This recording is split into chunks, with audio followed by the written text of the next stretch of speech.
The Judiciary Committee will please come to order, quorum being present. Without objection, the chair is authorized to declare recess at any time. Pursuant to Committee Rule 2 and House Rule 11, Clause 2, the chair may postpone further proceedings today on the question of approving any measure or matter or adopting an amendment for which a recorded vote for the ayes and nays are ordered. I'd like to remind members that we've established an email address and distribution list dedicated to circulating amendments, exhibits, motions, or other written materials that members might want to offer as part of our markup today. If you would like to submit materials, please send them to the email address that has been previously distributed to your offices, and we will circulate the materials to members and staff as quickly as we can. For those in the room, current guidance from the Office of the Attending Physician is that individuals who are fully vaccinated for COVID-19 do not need to wear masks or maintain social distancing. Fully vaccinated individuals may, of course, choose to continue to wearing masks based on their specific risk considerations. If you are not fully vaccinated, the Office of Attending Physician requires you to continue wearing a mask and maintaining 6 feet of social distancing. Finally, I would ask all members, both those in person and those appearing remotely, to mute your microphones when you're not speaking. This will help prevent feedback and other technical issues. You may unmute yourself anytime you seek recognition. Pursuant to notice, I now call up H.R. 3843, the Merger Filing for Fee Modernization Act of 2021, for purposes of markup, and move that the committee report the bill favorably to the House. The clerk will report the bill. H.R. 3843 to promote antitrust enforcement and protect competition through adjusting pre-merger. Without objection, the bill is considered as read and open for amendment at any point. I will begin by recognizing myself for an opening statement. Nearly 2 years ago to the day, the Judiciary Committee launched a bipartisan investigation into the state of competition in digital markets. The investigation spanned 16 months, culminating in a majority staff report that documented a range of problems affecting competition in the digital economy, and it made a series of recommendations to address those problems. The New York Times referred to this as the most significant government effort to check the world's largest tech companies since the government sued Microsoft for antitrust violations in the 1990s. In a farewell address earlier this year, the former Deputy Attorney General for the Antitrust Division described it as a landmark report on market power in digital markets. More critically, the committee's extensive documentation of these problems was a clarion call to action. Today, we will answer that call through the consideration of a historic package of bipartisan legislation to restore competition online. The bills that the committee will consider at today's markup will pave the way for a stronger economy and a stronger democracy for the American people by reining in anti-competitive abuses of the most dominant firms online. Each bill is an essential part of a bipartisan plan to level the playing field for innovators, entrepreneurs, and startups, and to bring the benefits of increased innovation and choice to American consumers. Our goal should be to ensure that there is a space for opportunity, innovation, and choice to thrive online for consumers and businesses alike, and that is exactly what these bills accomplish. I have long believed that the unchecked concentration of economic power in any industry poses a danger to our democracy. Our country and our political institutions will be stronger as a result of the important reforms to open markets to new competition that are set forth in the legislation we are considering today. The package of bills before the committee echoes prior legislative efforts to confront abuses of market power that stifle competition and innovation in emerging technology markets.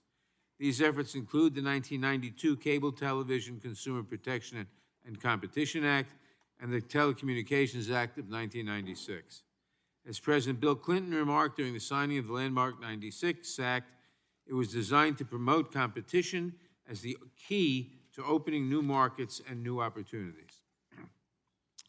That legislation helped serve as a catalyst for the digital revolution of the past 25 years.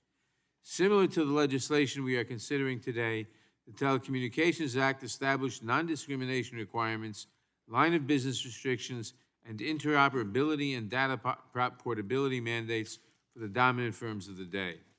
These prohibitions are well-grounded in long-standing and well-understood antitrust principles that are important complements to robust antitrust enforcement. One critical failing of the Telecommunications Act, however, was that it did not prevent the waves of consolidation in the telecommunications market that stymied the pro-competitive goals of the Act.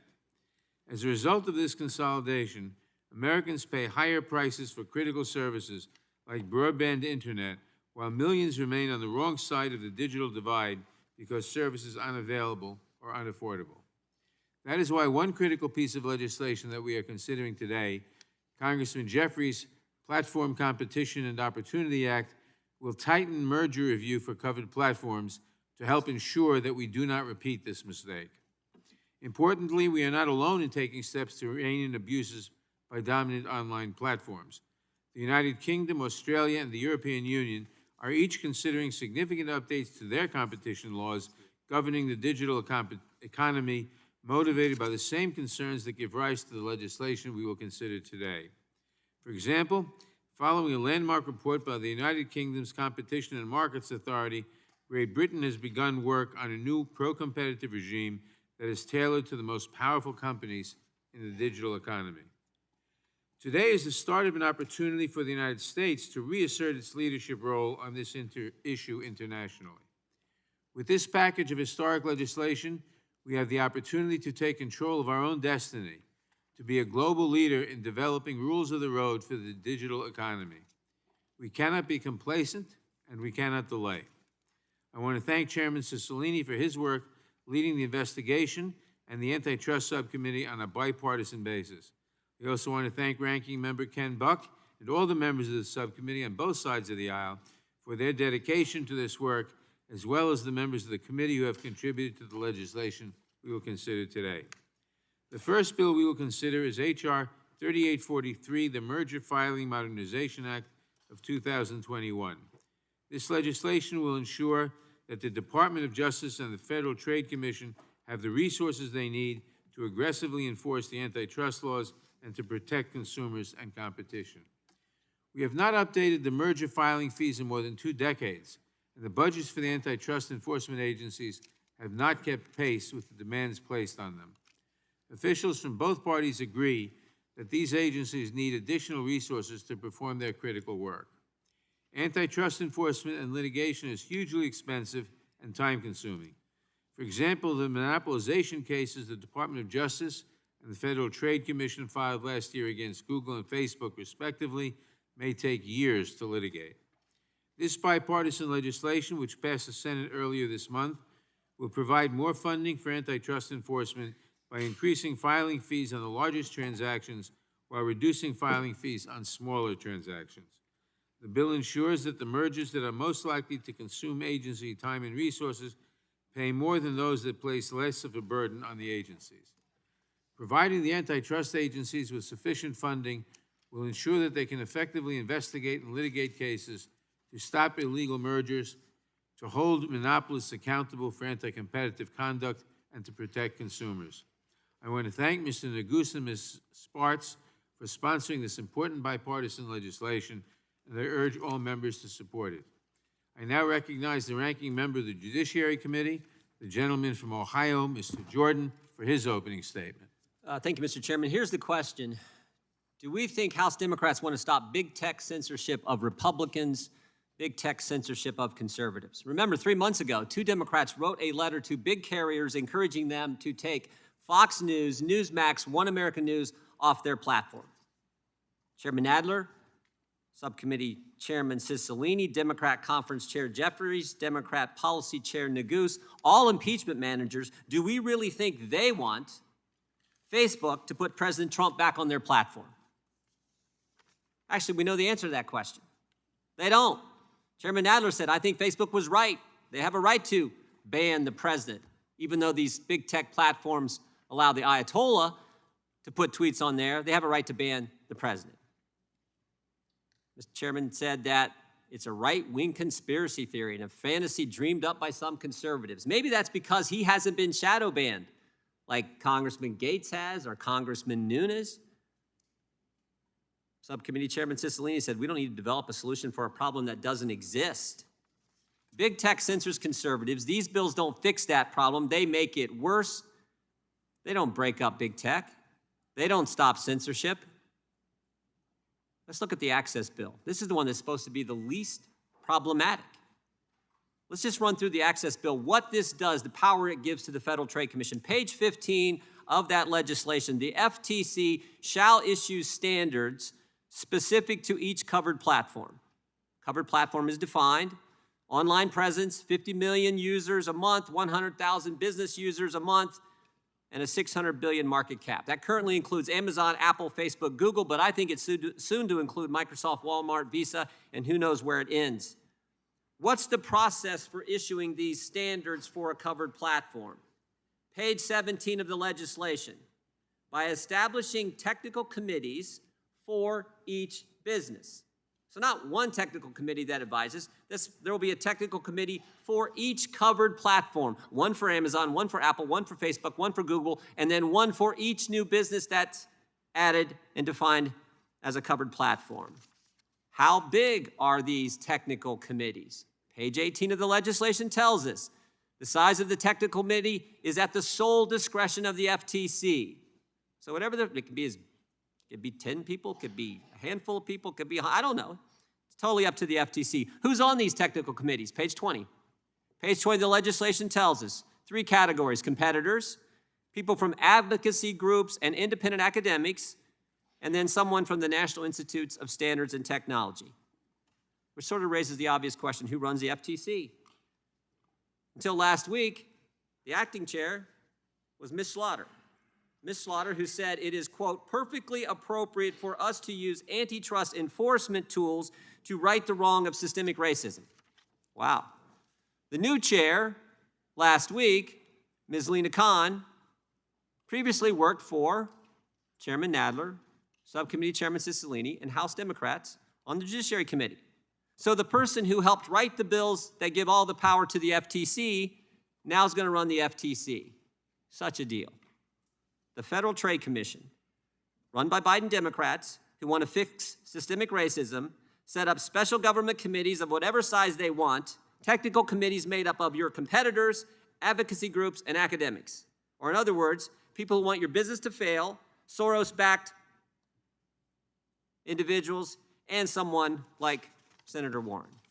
Now, if you don't like the fact that you're a covered platform, you can petition the FTC. Page 4 and 5 of the legislation. And if the FCT doesn't like your petition, you can go to court. But your chances of winning in court aren't too good because on page 20 of the legislation, it says, in a proceeding for judicial review, the findings of the commission shall be conclusive. So I don't think your chances are going to be too well. Oh, and I forgot this. One more thing. Page 20 of the legislation. The Federal Advisory Committee Act shall not apply with respect to these technical committees. In other words, it's all done in secret.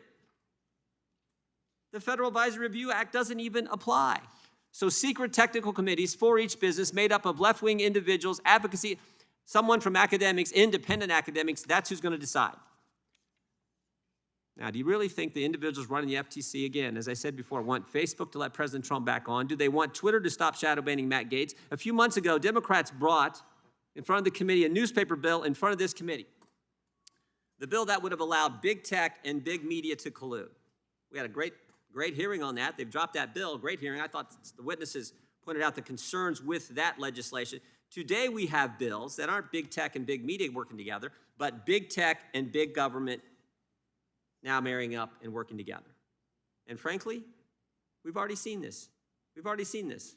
We saw it with the recently released emails between Mr. Zuckerberg and Mr. Fauci, where we saw big tech and big government work together to frankly keep information from the American people, information that turns out may have been accurate.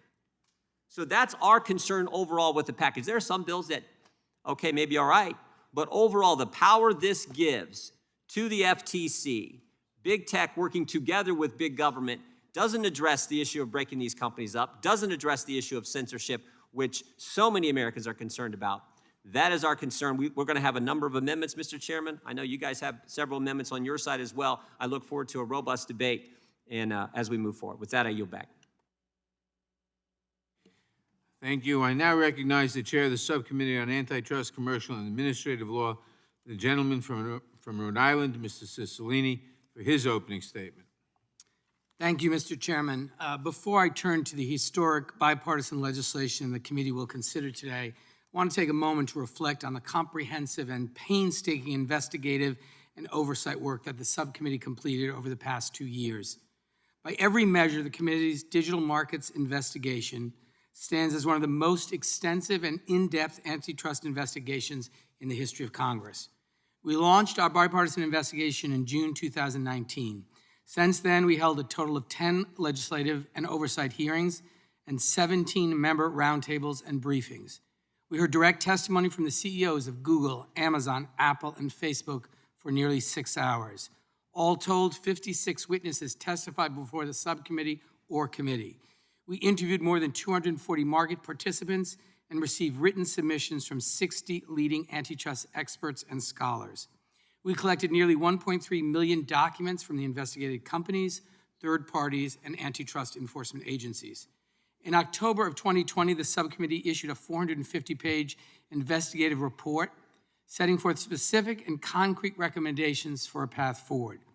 The Digital Markets Report was approved by the full committee on April 15th, and since then, we've continued to move forward in a serious, thoughtful, and deliberate manner. And just to respond briefly to the ranking member's suggestion, the bills were written by subcommittee members and the staff in a bipartisan way, not by Lena Khan.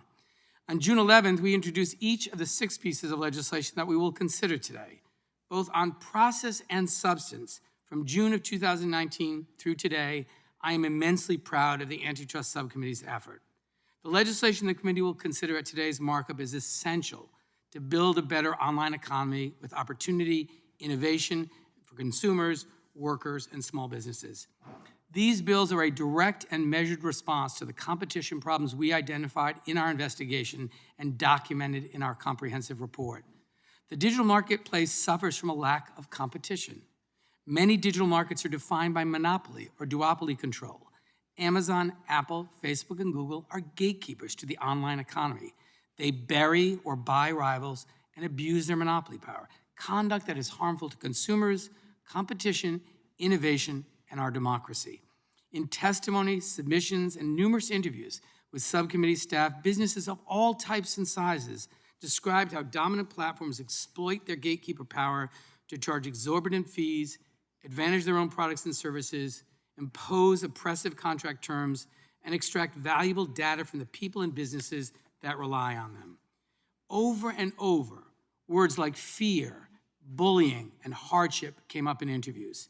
App developers, third-party sellers, and even large publishers reported being victims of predatory behavior. According to these businesses, they are dependent on platform gatekeepers to connect with their users or customers because they have few, if any, other options. They feel trapped. They are, in fact, trapped. By maintaining control of the infrastructure of the digital age, Facebook, Google, Amazon, and Apple can conduct surveillance to identify potential rivals and ultimately bury or buy any competitive threats. For example, during the investigation, the subcommittee uncovered emails from Mark Zuckerberg to Facebook's chief financial officer describing the purpose of purchasing Instagram as an opportunity to neutralize a competitive threat. Before his company was acquired, the co-founder of Instagram told an investor that he was worried Mr. Zuckerberg would go into, quote, destroy mode, end quote, if he refused to sell the company. Facebook later acquired the surveillance company Anavo to identify other competitive threats and then neutralize them through acquisition, cloning their features, or blocking them from Facebook's platform. During our legislative hearing in February on proposals to address online gatekeeper power, we received written testimony from Cliff Pemble, the CEO of Garmin, about this exact topic. He noted that as gatekeepers of the ecosystem for virtually all app developers, Apple and Google, and I quote, have the ability and incentive to harm competition, and that these super dominant companies should not be allowed to use their ability to control key inputs and distribution as a sword to eliminate or impede competition, end quote. Due to high barriers to entry in these markets, such as strong network effects and high switching costs, new entrants are unable to enter the market with better products or services to contest the dominance of these firms. In other words, businesses and consumers are stuck with few or no alternatives. I want to be very clear about 2 things. This problem is not just about market failure. At its core, this issue is fundamentally about whether or not we have an economy where businesses fighting for economic survival can can actually succeed. It's about whether our economic future is going to be defined by the success of the best businesses with the best ideas or simply the biggest companies with the biggest lobbying budgets. Second, this problem is fundamentally about what kind of country we want to live in.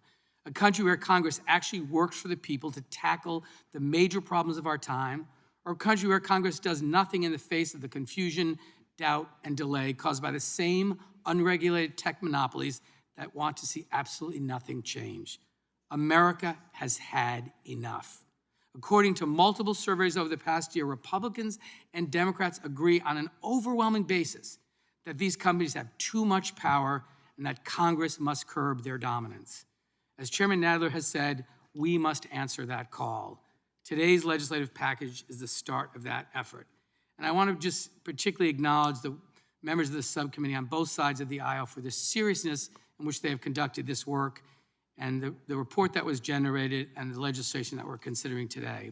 The first bill we will consider is H.R. 3843, the Merger Filing Fee Modernization Act of 2021.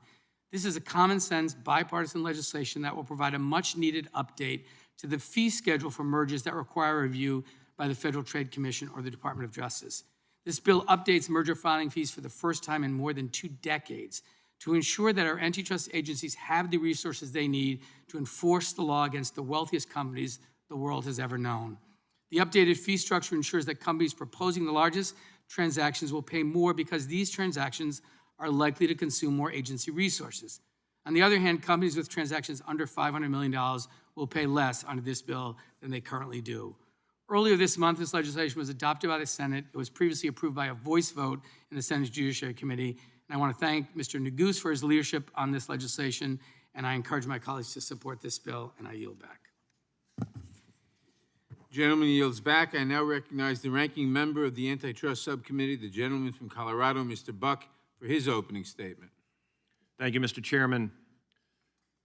And I want to thank the Mr. Cicilline, the ranking member of the chairman of the subcommittee, for his work on this and the bipartisan investigation that occurred.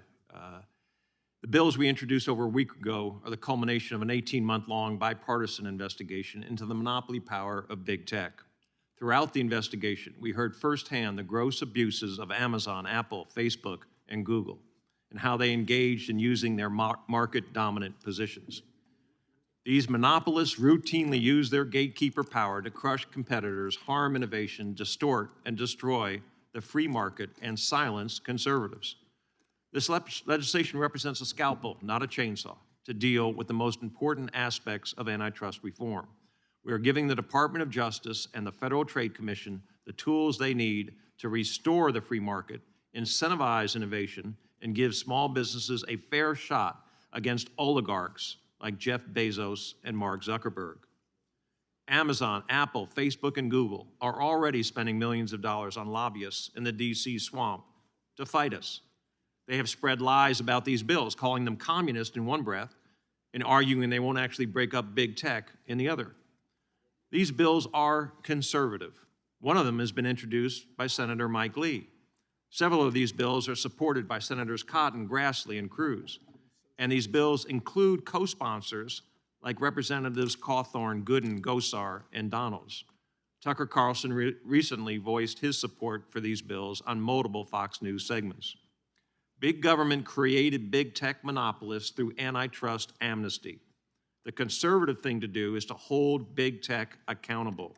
These bills do just that. It's time to do what we said and rein in big tech.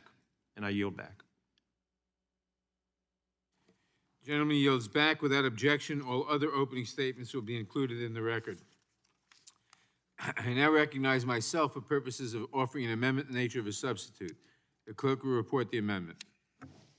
Amendment in the nature of a substitute to H.R. 3843, offered by Mr. Nadler of New York. Strike all after the enacting clause and enter. Without objection, the amendment in the nature of a substitute will be considered as read and shall be considered as base text for purposes of amendment. I will now recognize myself to explain the amendment. This amendment changes the title to better reflect the goals of the bill. It makes no substantive changes, and I urge all members to support the amendment. I yield back the balance of my time. Are there any amendments to the amendment in the nature of a substitute? Oh. For what purpose does Mr. Neguse, the sponsor of the bill, seek recognition? Move to strike the last word. Gentleman is recognized.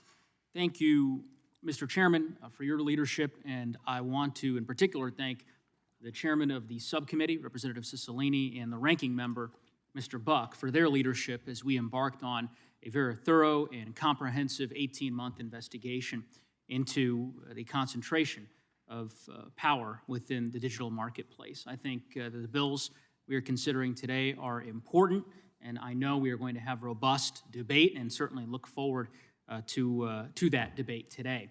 I'd like to take a moment to talk about my bill, in particular, the bill that we are considering first this morning.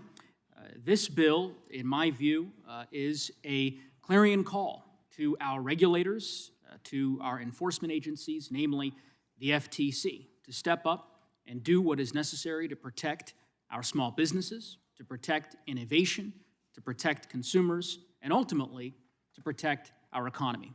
Before I was elected to the United States Congress, I served as a regulator in my home state of Colorado, leading our state's consumer protection agency, the counterpart to the SEC and CFPB.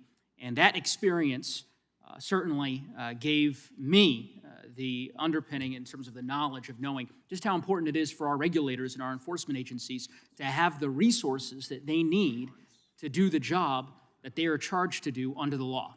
And this bill would accomplish precisely that. It would modernize a filing fee structure that has not been changed in any substantive way in 20 years. Literally, these fees have not been adjusted in 20 years. And what is interesting about the approach that we have taken, and I thank my colleague, Representative Spartz, from the state of Indiana for her leadership in this regard, is that this bill is not a one-size-all approach.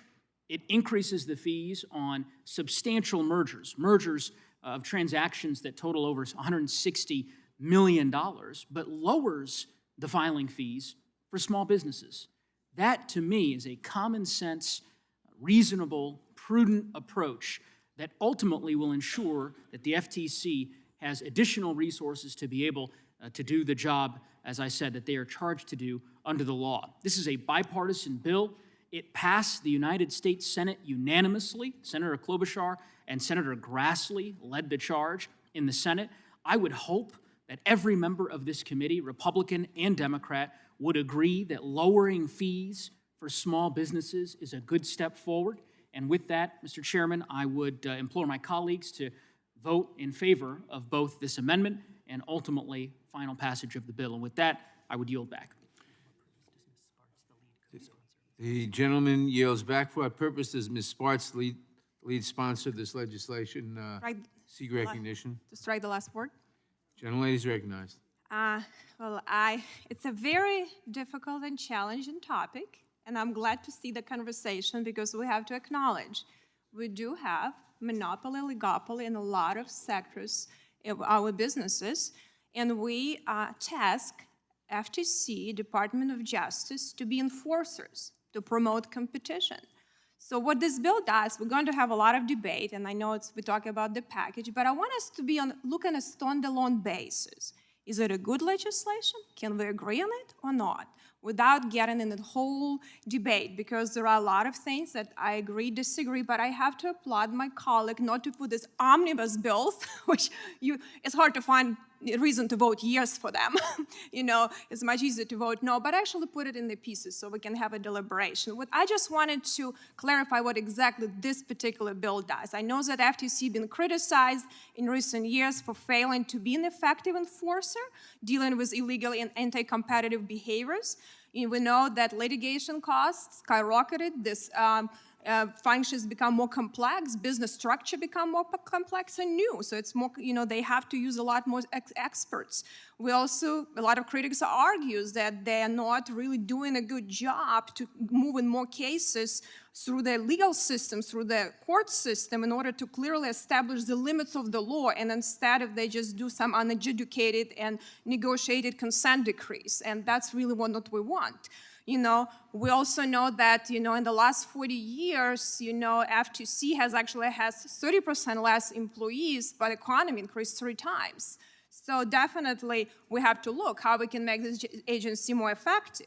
But we're talking about the promoted competition functions. I look at the financial statements. I'm an accountant, so I'll just share some numbers with you. So on that function, FTC spent $167 billion last year, and they were 102 of them were financed through this user fee, and 65 billion were financed through general appropriation.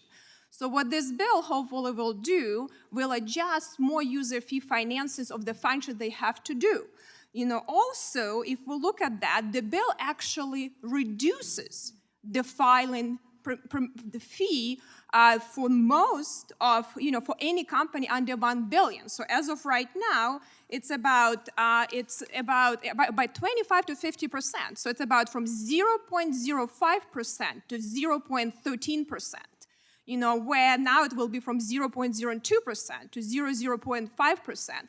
The only difference it does, it's created new brackets. So now everything above billion is treated the same. So it doesn't matter if you have $1 billion merger, $100 billion merger, you still pay the same fee. Now it creates two new brackets where they're going to be difference for $2 billion mergers and $5 billion and above transactions. So I think they just create new brackets, and hopefully, because ultimately there is much more resources, larger transaction require, and right now smaller fees pay more of this effort, so it reduces this for the smaller companies and merge transaction and creates brackets for some larger one. You still not have, there is still a big gap between 5 billion and 100 billion, but at least it creates a couple more brackets. So hopefully that will be sufficient, that we don't have to actually finance this through general appropriations. I'm also going to be talking a little bit later about potential guardrails. I know some people have concerns, how the money is spent, and we can put some particular guardrails and make sure to have transparency and accountability, because I truly believe FTC and Department of Justice have to be accountable to this branch, and they need to do more on that, and we can discuss it further. But I also want to kind of explain that this is not related to any particular company in the industry. It applies equally to everyone, and it also deals not just FTC, but Department of Justice, because both of this entity are responsible for this function. And maybe it's a different discussion how it should be handled, but that's what this is doing. So I appreciate the work on a bipartisan basis. At least we can agree on some narrow issues, and I would really appreciate my colleagues to support this bill. I yield back. The gentlelady yields back. Are there any amendments to? For what purpose does Ms. Lufkin seek recognition? To strike the last word. Gentlelady is recognized. First, I want to just thank Congressman Neguse and Congresswoman Spartz for their leadership on this bill, as well as Chairman Cicilline and Ranking Member Buck. I support the bill, and I think it's important that the filing fees for mergers be updated for the first time in 2 decades. If the other bills that are on our agenda today are passed, the need will be even greater.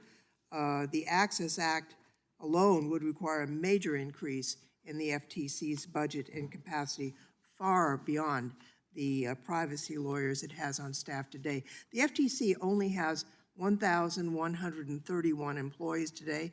It's my understanding that only 40 are assigned to privacy and security issues, and just 5 of them as technologists. So this is going to provide much needed resources for enforcement. My understanding is that, according to the CBO, the antitrust agencies will collect an additional $135 million in merger filing fee revenue in the first year of this bill. That's an increase of 50% of the total filing fees collected in 2020. Now, it's important that we have adequate resources to enforce antitrust laws. I recently received a report analyzing the impact of technology on jobs and the economy in the state of California. It's worth noting that Amazon alone employs more workers in California, more than 153,000 employees, and does in Washington more than 80,000 employees. That's a lot of people to be reviewed by an FTC staff of 1,131. So, as we do in the patent arena, it's absolutely appropriate that these companies should pay.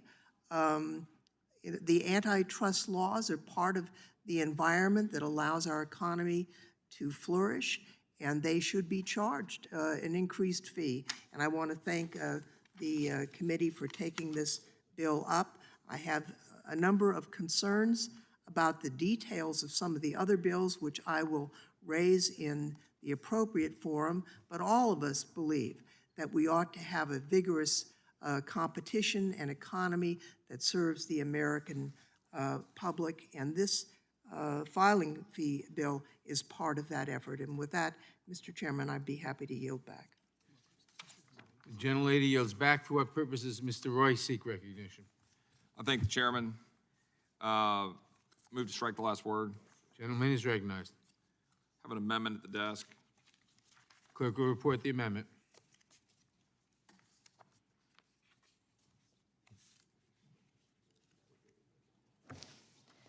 Amendment to the amendment. Point of order. The gentleman asked, I understood that the gentleman asked to strike the last word, which is different than an amendment. Many of us have not yet been allowed to strike the last word prior to an amendment. I just want to know what he was recognized for. I have an amendment at the desk. For his amendment, the debate can continue during the debate on the amendment. Has a point of The order been gentleman- raised? The gentleman was recognized for his amendment, and the debate on his amendment may continue. I raise a point of order on the amendment. The gentlelady will state the point of order. Point of order is it's not germane to the underlying bill. I'm reserving a point. Reserving a point of order.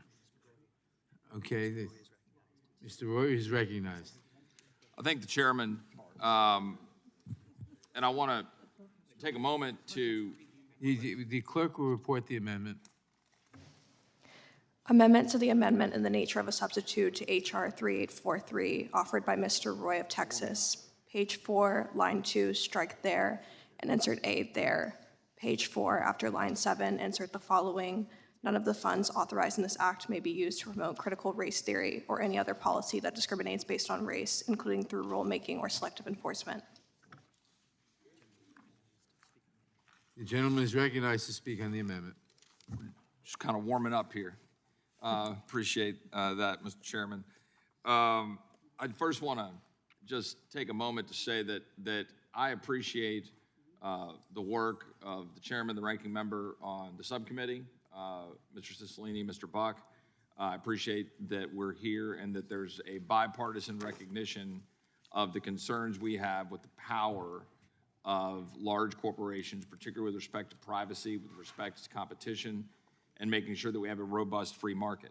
I think that the balance here, I'll in full candor acknowledge that I'm trying to strike is how much power are we giving to government, or how much power do we entrust in government to deal with the concerns that we're seeing with respect to the size of these companies. So with respect to this particular measure, this bill, that I appreciate my friend Ms. Smarts and Mr. Neguse from Colorado for their effort. As a former federal prosecutor in the Department of Justice, I know we need resources. When I was there, we needed resources to be able to go carry out our job, to go carry out our function. And it's important.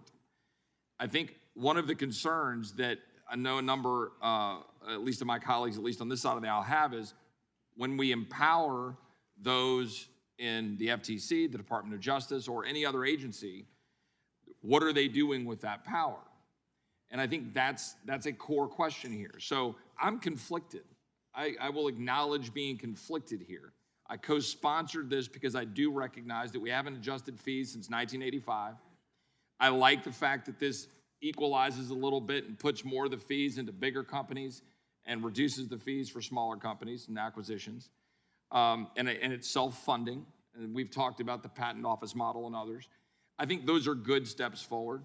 I think the question becomes is, if we were in a world in which I thought this was a pure objective use of that power to root out anti-competitive behavior and ensure a robust free market under the rules that antitrust law were originally anticipated and created, then I think there would be more general agreement and interest in making sure they've got the right powers and tools to carry out that endeavor. But I think some of the concern here is when you see the former acting commissioner of FTC putting out very specific, kind of politically charged statements about how the power of the FTC would be used with respect to targeting systemic racism.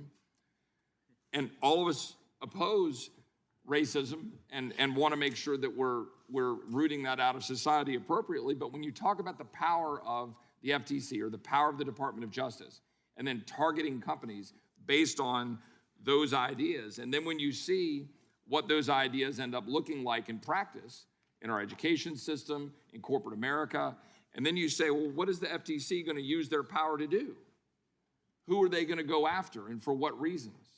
And I think that is at the core of some of the discontent with some on at least our side of the aisle. Maybe there's some bipartisan concerns about that. And so some might say this is a political poison pill kind of thing to start with.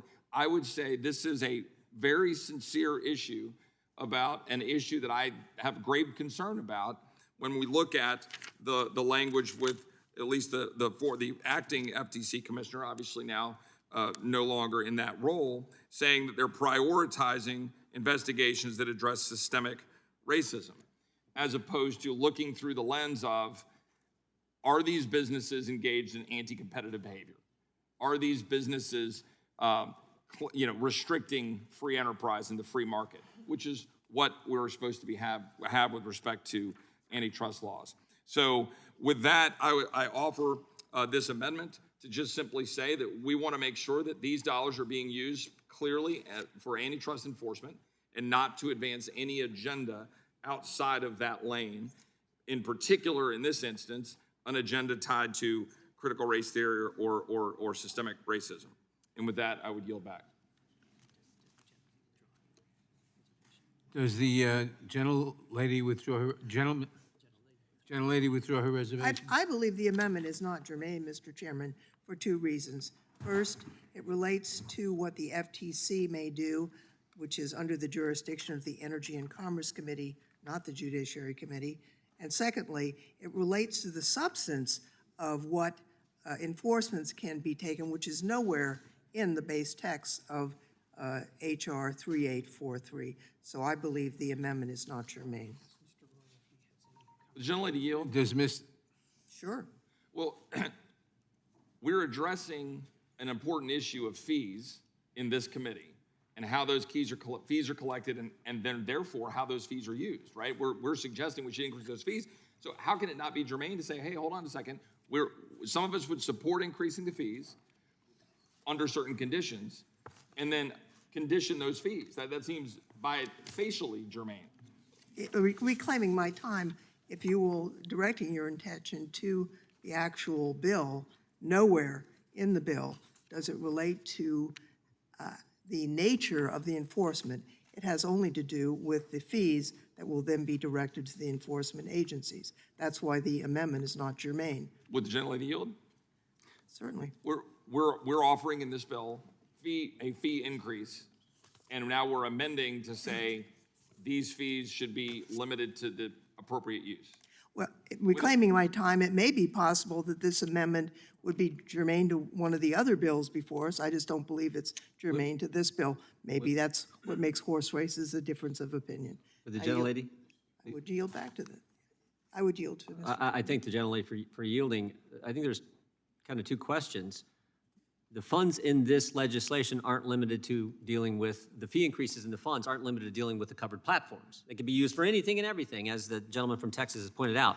And then second, he's pointed out that the former acting chairman, current commissioner, and former chairman of the FTC has said it's perfectly appropriate to use antitrust law to deal with systemic racism. So you have two sort of fundamental questions. Nothing in the bill limits where the funds can go, doesn't talk about just the covered platforms, which is defined in all the other legislation, and the fact that the current member of the FTC and former acting commissioner has said she specifically wants to use the legislation for the very item he points out in his amendment. Reclaiming my time, I think it's important to understand that germaneness rules have to do with the technical issue, not, and the gentleman speaks obviously passionately about his views on the substantive issue. This is a technical issue, and I would defer to the chairman and the parliamentarian whether my objection is sound or not. They will decide, and I yield back. The gentlelady yields back.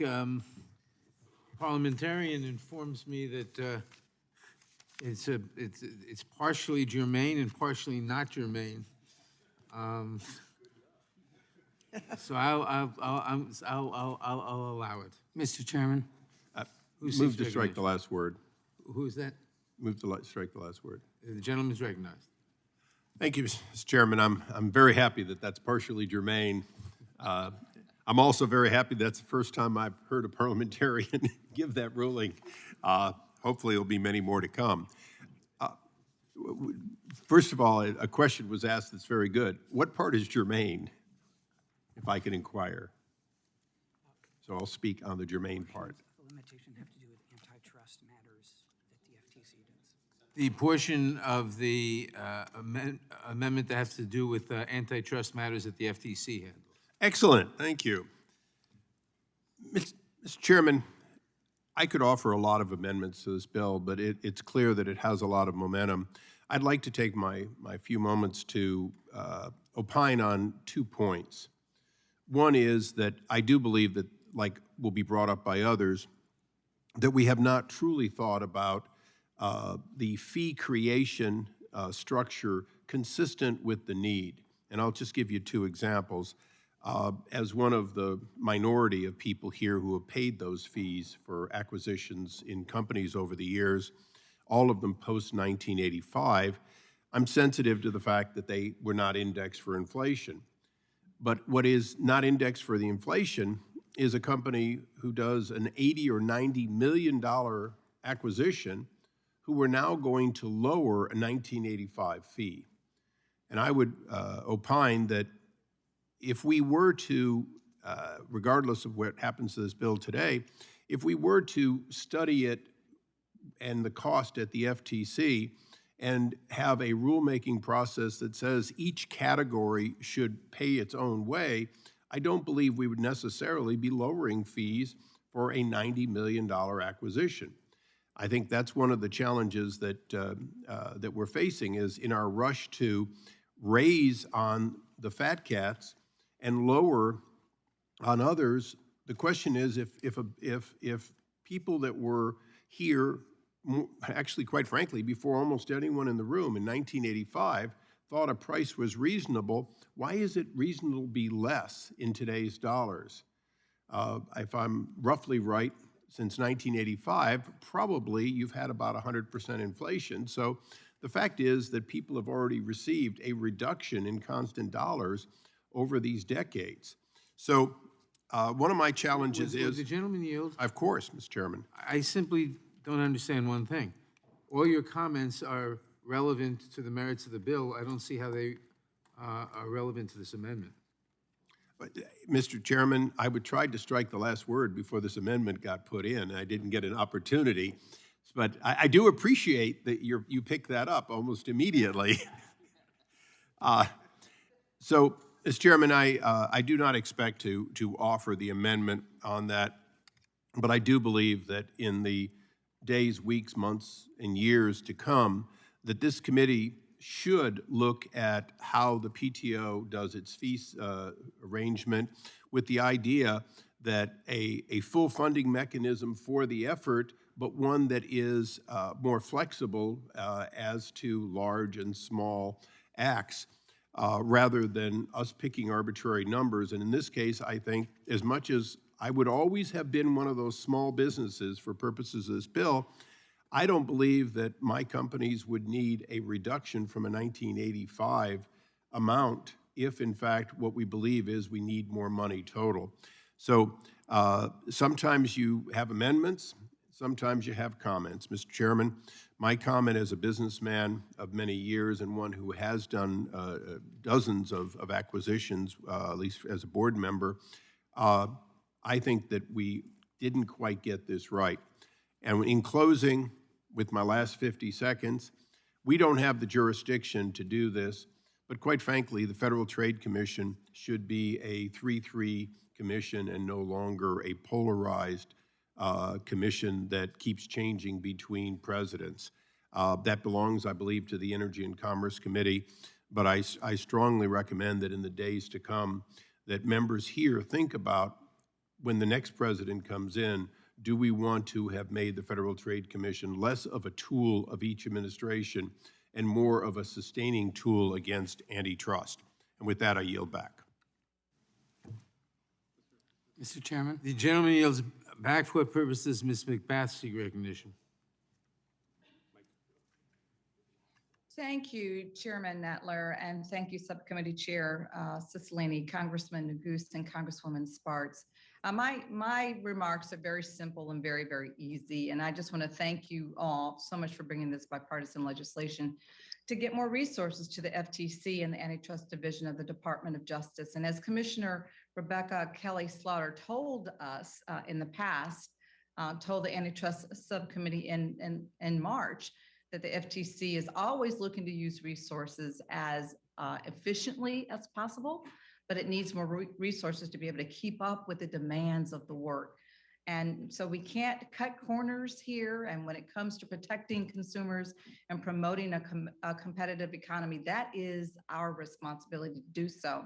So I just wanted to say that I'm a really proud co-sponsor of this bipartisan legislation today. And I know that it makes sure that our agencies really have the resources that they need to examine the large and costly mergers that we see coming forth, and making sure that we're examining these mergers by just increasing their fees for these types of really huge conglomerates that we're going to have. And this bill also just really decreases, the merger fee for our small, less costly mergers, which are often kind of more straightforward and more likely to involve our small businesses, which we're just as responsible for protecting. So these adjustments, I truly believe, are going to enable our agencies to have what they need to do the important work. And as we continue to kind of carefully monitor and manage and review what we know is going to be happening in the future. So we also want to make sure that we're not burdening our taxpayers or the small business community as we do so. I just urge all of my colleagues to support this legislation, and I yield back the balance of my time. Gentlelady yields back. For what purposes? Ms. Jackson-Lee seek recognition. Gentlelady is recognized. Thank you very much, Mr. Chairman. We certainly thank Mr. Roy for contributing, and certainly we thank him for his support of the other initiatives as we move forward. I may have some different opinion as to the virtual germaneness of his particular amendment, but I do want to speak to the underlying bill and to thank the sponsor, Mr. Neguse, Colorado, in this Merger Filing Fee Modernization Act of 2021, and indicate to him that it is enormously astute and long overdue. For those of us who spent some time in the administrative law world in Washington, D.C. in my early practice before a number of federal agencies, overall, we understand filing fees can be helpful to keep the operations of the agency going forward, but in many instances, they can be a denial of access to the rights and the privileges of that agency, depending on the level of the individual or entity. In this instance of merger filing, I think this is common sense. One, for budgets that have not been able to keep up for the demand for the antitrust enforcement agency's work that continues to grow. We are in a new world. It is a 21st century world of big tech, and big tech is very large. We understand that some of the companies that we are dealing with are larger than the economies of many nations in the world. And the demands on agencies have grown due to a significant increase in merger activity. Filing fees for these transactions have not increased, and it is the responsibility of these agencies to be the lawyer for the American people, to be the investigator for the American people, to be the consumer advocate for the American people. And amid rising concerns about anti-competitive mergers, the business activities of dominant firms, and the privacy and security of personal data, the public has increasingly called on the Federal Trade Commission, Department of Justice, Antitrust Division to investigate and take action. They have been underfunded. So I thank Mr. Neguse and Mr. Cicilline for this coming out of his committee. This updates the structure of filing fees, but in particular, it will allow the antitrust agencies will collect an additional $135 million in merger filing fees in the first year. I like the idea of the moderated rates, which I'm always concerned about small, minority, and women-owned businesses.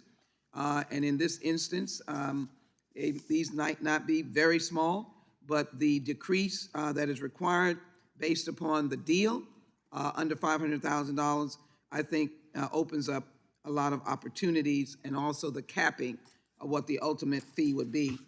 So I am challenged by the underlying amendment, but I am supporting enthusiastically HR 3843, long overdue. And I want to conclude by saying that as we look at America, I've always said that the federal government is an umbrella on a rainy day.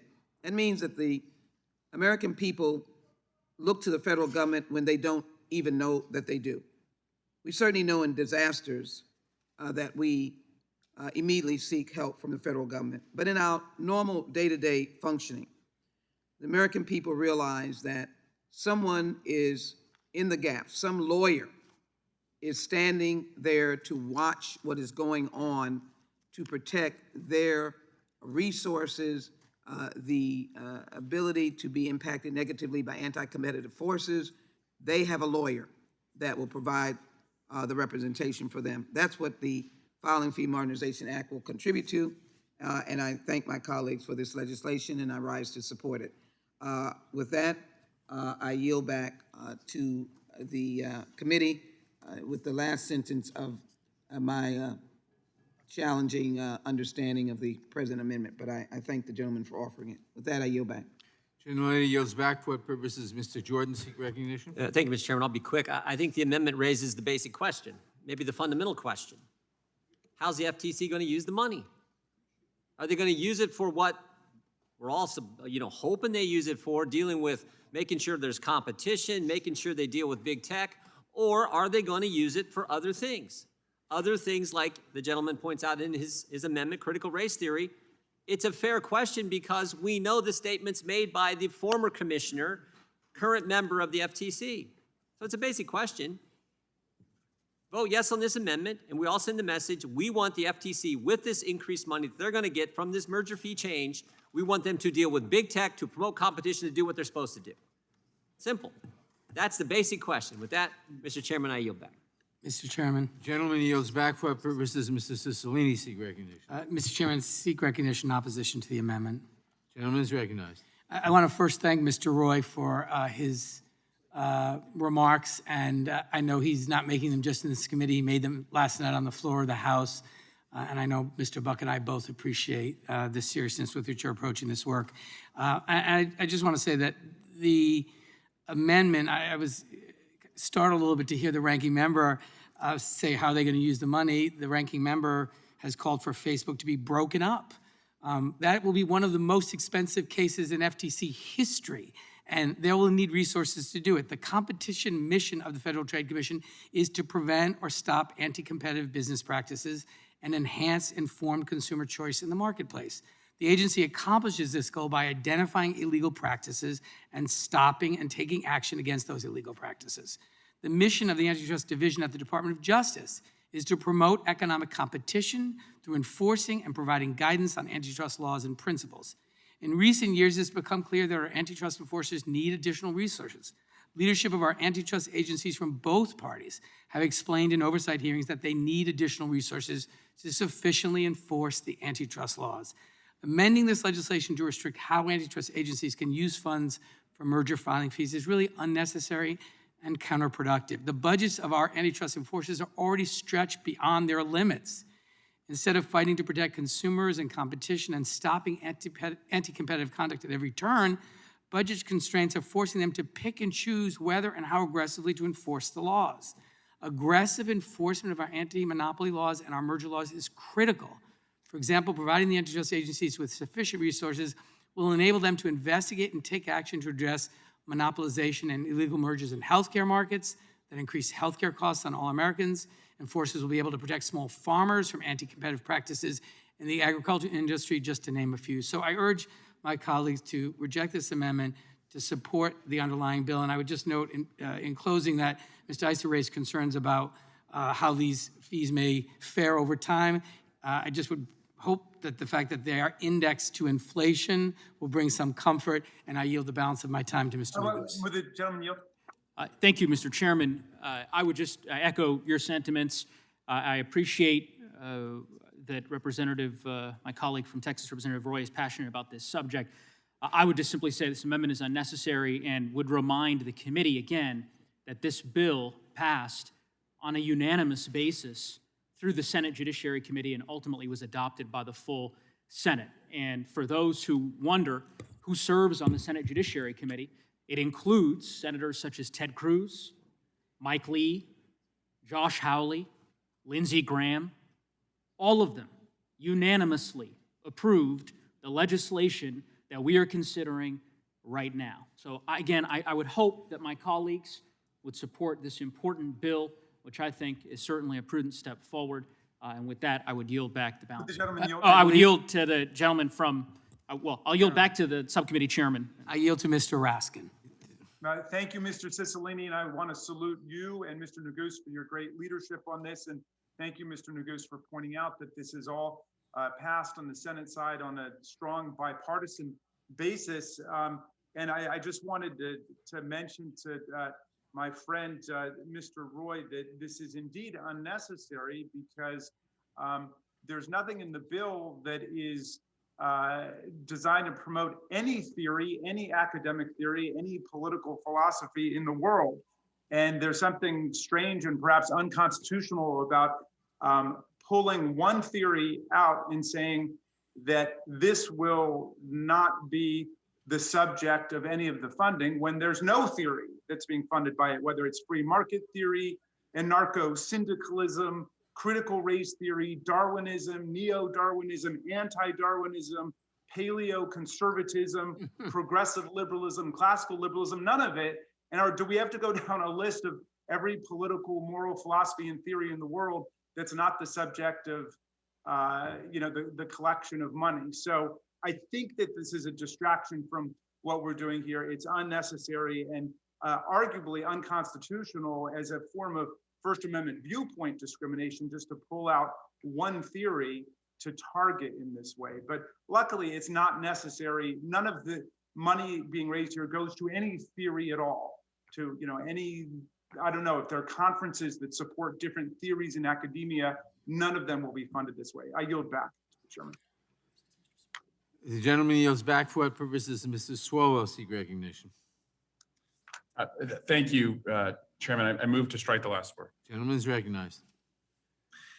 Well, first, I oppose this pessimistic amendment. And it's interesting, my colleagues on the Democratic side are being far too generous about the aim of this amendment. I mean, this is just a cynical way to try and torpedo an important dialogue that this committee needs to have. I mean, insert whatever Fox News buzzword of the week you have, we could do amendments like this all afternoon. This is not about anything other than just trying to divide the country on the grounds of race. So I'm not going to spend any more time on that because it's not worthy of it. What is worthy of discussing is that Chairman Cicilline, for the last 2 years, has exhaustively tried to undergo a study, a report on antitrust needs in this country. And I want to commend him for doing that at the subcommittee level and working with his colleagues on the committee. And I think that this piece of legislation from Mr. Neguse goes a long way toward ensuring that there is adequate enforcement. It was passed in a bipartisan fashion in the Senate. It's estimated that this would increase by more than $154 million or 30% the ability of the Federal Trade Commission and the Antitrust Division at DOJ to provide enforcement. And it would adjust the merger filing fees so that fees would be more equitably fall on larger deals. Whereas right now, it's pretty clear that smaller deals are paying a disproportionately higher amount of fees. I look at this the same way as I look at IRS enforcement. If you bludgeon the IRS and reduce their ability to do audits, that really allows the largest and wealthiest Americans and companies in America to skirt tax laws. And it's really the middle-class, working-class Americans who are going to get audited because it's cheaper to do an audit of a working-class, middle American family than a larger family. So a robust IRS would probably make sure that there are fewer tax cheats, and a robust antitrust division with a filing fee system that reflects inflation will make sure that we can better go after deals that are not good for consumers. So again, I just want to thank Mr. Cicilline for his 2+ year study and Mr. Neguse, and I will be supporting this bill, and I yield back. The gentleman yields back. The question occurs on the Roy amendment. All in favor? Aye. Opposed? No. The no. No. Votes have it. That's for the yeas and nays. No. The yeas and nays are requested. The clerk will call the roll. Mr. Nadler? No. Mr. Nadler votes no. Ms. Lofgren? No. Ms. Lofgren votes no. Ms. Jackson-Lee? No. Ms. Jackson-Lee votes no. Mr. Cohen? No. Mr. Mr. Cohen votes no. Mr. Johnson of Georgia? No. Mr. Johnson of Georgia votes no. Mr. Deutsch? Ms. Bass? No. Ms. Bass votes no. Mr. Jeffries? Mr. Jeffries votes no. Mr. Cicilline? Mr. Cicilline votes no. Mr. Swalwell? No. Mr. Swalwell votes no. Mr. Liu? No. Mr. Liu votes no. Mr. Raskin? No. Mr. Raskin votes no. Ms. Jayapal? Ms. Jayapal votes no. Ms. Demmings? Ms. Demmings votes no. Mr. Correa? Mr. Correa votes no. Ms. Scanlon? Ms. Scanlon votes no. Ms. Garcia? No. Ms. Garcia votes no. Mr. Neguse? No. Mr. Neguse votes no. Ms. McBath? No. Ms. McBath votes no. Mr. Stanton? No. Mr. Stanton votes no. Ms. Dean? Ms. Dean votes no. Ms. Escobar? Mr. Jones? Jones votes no. Mr. Jones votes no. Ms. Ross? Ms. Ross votes no. Ms. Bush? Bush votes no. Ms. Bush votes no. Mr. Jordan? Yes. Mr. Jordan votes yes. Mr. Shabbat? Mr. Shabbat votes aye. Mr. Gomert? Mr. Gomert votes aye. Mr. Issa? Mr. Issa votes aye. Mr. Buck? Aye. Mr. Buck votes aye. Mr. Gates? Mr. Gates votes aye. Mr. Johnson of Louisiana? Mr. Johnson of Louisiana votes aye. Mr. Biggs? Mr. Biggs votes aye. Mr. McClintock? Mr. McClintock votes aye. Mr. Stubbe? Yes. Mr. Stubbe votes yes. Mr. Tiffany? Mr. Tiffany votes aye. Mr. Massey? Aye. Mr. Massey votes aye. Mr. Roy? Aye. Mr. Roy votes aye. Mr. Bishop? Mr. Bishop votes yes. Ms. Fishbach? Ms. Fishbach votes aye. Ms. Sparts? Ms. Sparts votes yes. Mr. Fitzgerald? Mr. Fitzgerald votes aye. Mr. Benz? Mr. Benz votes yes. Mr. Owens? Mr. Owens votes aye. Mr. Deutsch? No. Mr. Deutsch votes no. Ms. Escobar? Ms. Escobar votes no. Are there any other members who wish to vote who haven't voted yet? The clerk will report. Mr. Chairman, there are 19 ayes and 25 noes. The amendment is not agreed to. For what purpose does Mr. Bishop seek recognition? Move to strike the last word. Gentleman is recognized. Thank you, Mr. Chairman. As I listened to the debate on that amendment, I was struck again with something, an overall sense I've had about these bills as they've come up for this hasty markup. The motto of North Carolina, from which I hail, is esse quam videris, to be rather than to seem. Now, I think there is a widespread view that big tech is abusive. There ought to be widespread agreement on the desirability of legislation to respond to that, but that only begs the question of how. And the devil is in the details. That's never truer than here. This package of bills seems, at first glance, to strike a blow against the dangers of big tech power, but they likely constitute, in fact, something different. Taken as a whole, the package of legislation being hastily marked up provides no comfort at all once it is examined closely. To sum it up, the bills grant a great deal of new power, regulatory as well as enforcement power, to agencies without much definition of policy at all. Certainly not clear and specific policy. And to take any comfort in that, that amounts to dealing with the abuses of big tech, one would have to indulge this assumption, that granting a great big blank check of administrative power to agencies will lead to effective remediation of big tech's abuses and avoid unintended counterproductive consequences. I happen to concur with the consensus about big tech, and I'm interested in the right policies, as I said, and I don't have some purist laissez-faire notion opposed to effective antitrust legislation. But the best indication or the best evidence of my thesis here about these bills is which bill is the first to be taken up. It just says, here's a lot more money to the agencies. We assume something good will happen.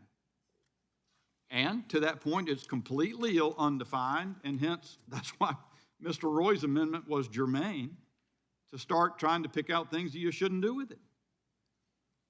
And again, I just think that's the problem. When you dig into the detail of these bills, every one of them gives serious cause for concern, and not nearly enough definition of policy to be confident that administrative agencies will do something that's helpful to the American people, appropriately remediates big tech, and doesn't cause great and new harms or make the regulatory state that much more powerful without serving the American people. I yield back. The gentleman yields back. For what purposes Mr. Shabbat seek recognition? Move to strike the last word, Mr. Chairman. Gentleman is recognized. Thank you, and I'll be relatively brief. At first light, as the gentleman just mentioned, I think there's some reason to think that there's some good things in some of these bills, and there are, but overall I think they're bad for the country, they're bad for the economy. The bill that the current bill, 3843, that's under discussion, would significantly increase the fees for all types of businesses, and that's an important point, I think, to be made, that this is not limited just to the technology sector, which has gotten most of the attention. This could spread to other businesses, obviously larger at first, but one questions how far it would actually go. Congress ought to be doing what we can to reduce the costs rather than increase them, which is what this first bill does in particular. Especially after just having gone through this pandemic with the business community, many of them through government action having been shut down, a lot of workers being laid off. We need to get this economy moving again. There are a lot of indications that this could hurt the economy and move in the opposite direction. There's another reason I think to be opposed to this particular bill is it inappropriately delegates congressional power to agencies by significantly increasing fees that exist outside the appropriations process, which is what we're supposed to have actual influence, control over, and it's our responsibility there. And overall, with all of the bills, for the most part, I think there are a whole range of reasons for people to object to them and be opposed to them. And the reason that I oppose the vast majority of these bills, they give unelected bureaucrats new power to regulate businesses and therefore to regulate the overall American economy. They do nothing about some of the major problems that many people see out there today, such as the censorship and the shadow banning that's been going on. These bills really don't address that at all. Some people want to break up these companies, and there's arguments to be made, both pro and con that, but these bills don't do that. They don't break up Google, they don't break up Facebook, they don't break up anybody else, but they certainly do have an impact on those companies and a lot of other companies beyond that in the near future. I mean, it basically imports European antitrust policy here to our country rather than traditional American antitrust policy. I think we ought not to be doing that. And you know, some of the bills require disclosure of sensitive customer data to their competitors. That's the last thing a business wants to do. But in one of the bills, that's what it does. And another bill outlaws a broad range of new acquisitions and assumes that companies are guilty of anti-competitive conduct until proven innocent. So basically, these companies are considered to be guilty until proved innocent, and that's not the American way. You know, to wrap it up, I would say overall, this is an effort basically for big government to take over big tech to the disadvantage, I believe, of the public in many ways. I think that it's going to hurt innovation, most of these bills, and I think it would also hurt consumers. So I think in general, that people of good faith came together and tried to do something good. Unfortunately, I think what they've done is bad for the country, bad for the economy, bad for job creation, and therefore oppose most of these piece of legislation, and would urge my colleagues to do so as well. I'm going to yield back. The gentleman yields back. Are there any further amendments? Mr. Chair. Who seeks recognition? Mr. Chair, I have an amendment at the desk. For what purpose does Mr. Fitzgerald seek recognition? Mr. Chair, I have an amendment at the desk. Clerk will report the amendment. Amendment to the amendment in the nature of a substitute to H.R. 3843, offered by Mr. Fitzgerald of Wisconsin. After Section 3, insert the following. Mr. Chairman, I reserve a point of order. Gentleman reserves a point of order. Clerk will.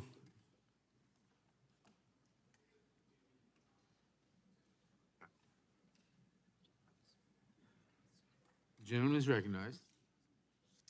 Mr. Chairman, thank you. And this might be just what the doctor ordered, I think, after the discussion we just had on the First Amendment. I fully support giving antitrust regulators the resources they need to enforce the laws against the big tech companies, especially when it's discovered that they're abusing their power. You know, the companies that use their market power to increase prices, reduce output, and otherwise harm innovation should be held accountable. Can have an effect on quality, can have an effect on consumer choice. But like some other members brought up earlier, I have a real problem with just giving a blank check to the bureaucracy who would like to use the antitrust laws to advance other policy goals, environmental, maybe labor, maybe even social justice goals. So this amendment would do, I think, what some members were just talking about. Let's limit it to just enforcement. If we could draw those clear lines and say, sure, if there's abuse going on, go ahead, enforce it. But don't take those same taxpayer dollars and advance your own agenda as the bureaucracy. So this would ensure that the FTC and DOJ can be held accountable and work with big tech. I'm not sure exactly how this would play out, but work with big tech and still not have that open checkbook. I mean, I think that's what our responsibility would be under this bill. And I would urge members who may have not supported the last amendment, this may be the answer to the questions that were being asked just earlier. And I would urge my colleagues to support the amendment, and I yield back. Gentleman yields back. Does the gentleman insist on his point of order? Mr. Chairman, I'll withdraw my point of order because I think it's partially germane, but if I might be just heard briefly on the amendment. The gentleman is recognized. You know, again, as I stated in response to the last amendment, the enforcement agencies have a very specific mission for antitrust enforcement to promote a competition policy and are already stretched well beyond the resources they currently have. I think this rider would invite some potential problems when you think about, you know, keeping the lights on in a building or doing their enforcement to protect children online. Would those be part of enforcement? So I just think it's unnecessary. It would create potential problems about just the agency operating, and I urge my colleagues to vote against the amendment. I yield back. Gentleman yields back. Mr. Chairman. Who seeks recognition? Mr. Chairman, Bishop, For our purposes, Mr. Bishop seeks recognition. move to strike the last word. Gentleman is recognized. I think this amendment illustrates what I was just speaking of in more general terms. The cart is before the horse. So I commend the sponsor of the amendment for raising the question what the money is to be used for, at least implicitly. Are we just offering additional resources to the FTC and DOJ for their existing mission as defined by prior legislation over the years in this Congress? Or are we anticipating that they're going to do something else with it? I think it's implicit in the fact that this entire markup on all the several panoply of bills is about something new and different, that these resources seem to be tied to that, but how? And is it for, as I say, there's regulatory and enforcement policy, although not very well defined in the several bills. So what are we doing? And I think it's the problem. We have the cart before the horse. And so I commend the gentleman's amendment. I yield back. Gentleman yields back. Who else seeks recognition? The clerk, in that case, the question occurs on the amendment. All in favor, say aye. Aye. Opposed, no. No. No. In the opinion of the chair, the noes have it. Mr. Chair, can I get the yeas and nays, please? The yeas and nays are requested. The clerk will call the roll. Hold on. I have to do a vote. Just a second. What? The clerk will call the roll. Mr. Nadler? No. Mr. Nadler votes no. Ms. Lofgren? No. Ms. Lofgren votes no. Ms. Jackson-Lee? No. Ms. Jackson-Lee votes no. Mr. Cohen? No. Mr. Cohen votes no. Mr. Johnson of Georgia? No. Mr. Johnson of Georgia votes no. Mr. Deutsch? Ms. Bass? No. Ms. Bass votes no.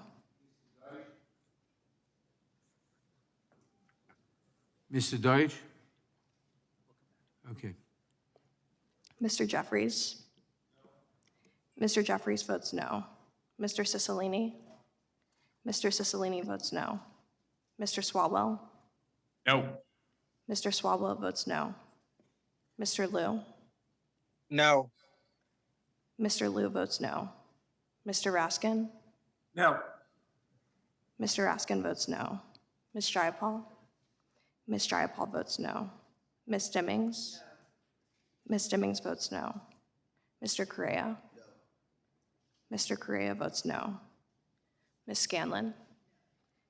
Ms. Scanlon votes no. Ms. Garcia? Mr. Nagus? Ms. McBath? No.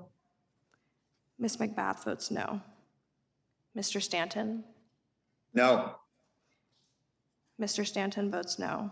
Ms. Dean? Ms. Dean votes no. Ms. Escobar? Ms. Escobar votes no. Mr. Jones? No. Mr. Jones votes no. Ms. Ross? Ms. Ross votes no. Ms. Bush? Bush votes no. Ms. Bush votes no. Mr. Jordan? How are you? Sorry. Mr. Jordan votes yes. Ms. Shabbat? Mr. Shabbat? Mr. Shabbat votes aye. Mr. Gomert? Mr. Gomert votes aye. Mr. Issa? Aye. Mr. Issa votes aye. Mr. Buck? Mr. Buck votes aye. Mr. Gates?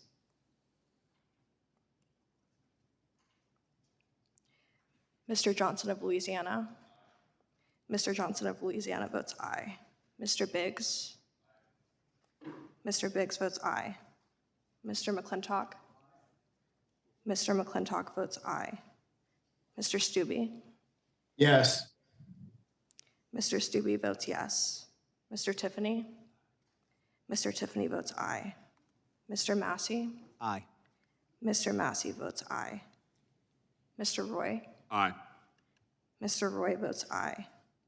Mr. Bishop? Yes. Mr. Bishop votes yes. Ms. Fishbach? Yes. Ms. Fishbach votes yes. Ms. Sparts? Ms. Sparts votes yes. Mr. Fitzgerald? Mr. Fitzgerald votes aye. Mr. Bentz? Mr. Bentz votes yes. Mr. Owens? Mr. Owens votes yes. Mr. Deutsch? No. Mr. Deutsch votes no. Ms. Garcia? Ms. Garcia votes no. Are there any other members who haven't voted who wish to vote?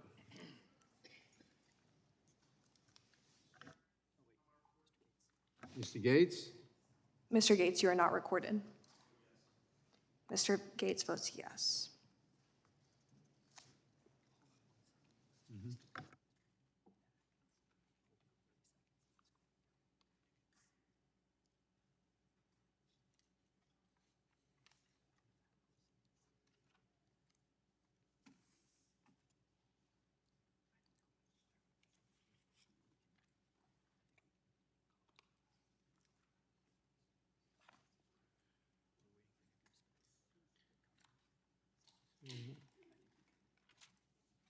Okay. The clerk will report. Mr. Chairman, there are 19 ayes and 24 noes. The amendment is not agreed to. Are there any further amendments to the amendment in the nature of a substitute? Mr. Chairman, I have an amendment at the desk. Ms. Sparts is recognized. For what purposes, Ms. Sparts, you get, I have an amendment at the desk. clerk will report the amendment. Thank you, Mr. Chairman, member of the committee. Clerk will report the amendment. Amendment to the amendment in the nature of a substitute to H.R. 3843, offered by Ms. Sparts of Indiana. On page 3, after line 23, add the following: 5 for each fiscal year commencing after September 30th, 2022 through September 30th, 2027. The Federal Trade Commission and Department of Justice shall include in its joint annual report pursuant to the Hart-Scott-Rodino Antitrust Improvements Act of 1976, 15 U.S. Code 18A, et cetera, sequence, the following. The amendment is considered as read. Gentlelady is recognized. Okay, I'll get it sometime. Thank you, Mr. Chairman, member of the committee. As a lot of my colleagues, I do share the concern over big government and lack of transparency and check and balances. But we also have to acknowledge that, we have a significant issues with monopoly, oligopoly powers in a lot of sectors, in a lot of markets, hospital monopolies, PBM monopolies, big tech monopolies, and we can debate the reasons. I truly believe there are a lot of government-created barriers of entry or ineffective legal framework to protect people's rights. But what we need to also think, what about the solutions? And I not believe in something like being all or nothing, or not looking at positive incremental changes, or look at it something be perfect, that be the enemy of the good. So I wanted to work with my colleagues and see if we can improve things what we have right now. And I think what is this amendment will do, it actually will provide these guardrails. But I wanted to kind of clarify a few things, when we talk about this, the bill, that just want to make sure that people understand that this bill does not increase funding for this, that appropriate funding for this, for FTC, Department of Justice, because it's only Appropriations Committee can increase funding. We don't even know what these fees are going to do. What this bill does, it's looking how we can more evenly allocate the burden, of paying for these mergers, and then for enforcement actions. So it's shifting the burden, from some smaller entities to more evenly allocated. So if before we have the allocation from 0.05% up to 0.13%, now everyone is going to be not more from 0.02 to 0.05%. And then we actually also exempt a little bit larger company not paying for that, which just seems reasonable. I agree with Congressman Ice on a lot of issues he brought up, but ultimately our economy grew 3 times. So why don't we let smaller stakeholders pay less? Nothing wrong with actually reducing the fees. But I also want to talk about the guardrails in this amendment. I know that, a lack of transparency brings a lot of distrust between our branches, but we have to be effective check and balance to the other branch. So what this is going to do, that effective after the next fiscal year, we'll actually have Federal Trade Commission, Department of Justice, to report us on the numbers, on the actions they're doing. Ask them, what is your increase of funds? By different type of, by different tiers, which maybe will allow us to rethink and readjust these fees. It also say, what is the total revenue derived from this pre-merger notification filing fees? What is the cost of operation and what are you doing with these revenues? And this actually specifically asks them to come and to this in the Senate committee in front of us and present that and justify actions or answer the question why they're doing something, not doing it. Also specifically, it asks them to report on any actions that were taken or not taken on 3-2 vote and what a percentage of this action, because we want to make sure that the committee actually is doing a good job and not being too political, the commission. And the last thing, I understand that spending money without congressional authorization was always a concern of our founding fathers. It's always been concern in Congress, I think, with our convoluted budget process, creating opportunity for backdoor spending. And even though these fees, I just want to kind of say that these fees and the total appropriation is set in the Appropriation Committee. It actually might not even increase the total amount. It's just allocation the burden between different stakeholders. But I wanted to make sure to be clear and specifically say that none of the funds collected by the FTC that are used by FTC and DOJ could be spent without specifically be appropriated by Congress. I think it's very important, even though it's already is in the law. I wanted to add it to this bill to address some of the concerns since our budget process is too convoluted. So I would really appreciate the support, this amendment, and it would put good guardrails and bring more transparency to this legislation and make it better, the process is what we have. Thank you so much, and I yield back. The gentlelady yields back. I'll now recognize myself to strike the last word. I'm not sure that the reports required by this amendment are not already required, but if they aren't, they ought to be. And so I support the amendment. I urge everybody to support the amendment, and I yield to Mr. Cicilline. Thank you, Mr. Chairman. I just want to thank Congressman Sparks for her sponsorship of the underlying bill and for this excellent amendment, which I think will bring more transparency, build confidence in the work of the agency. I thank her for offering it, and I urge my colleagues to support the amendment.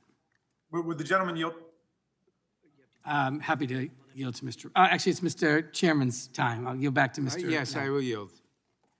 Thank you, Mr. Chairman. I also want to just speak in strong support of the Sparks Amendment and thank her for raising this point.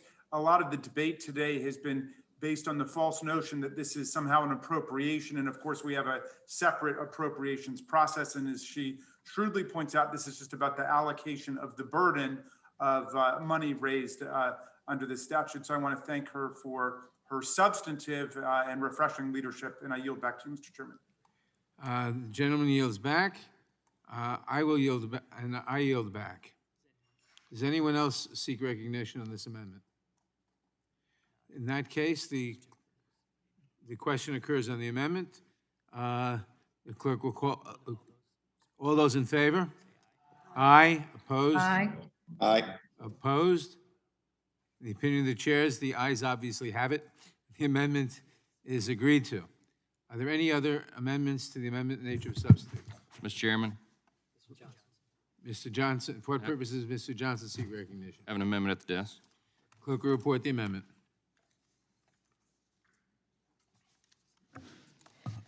Amendment to the amendment in the nature of a substitute to H.R. 3843, offered by Mr. Johnson of Louisiana.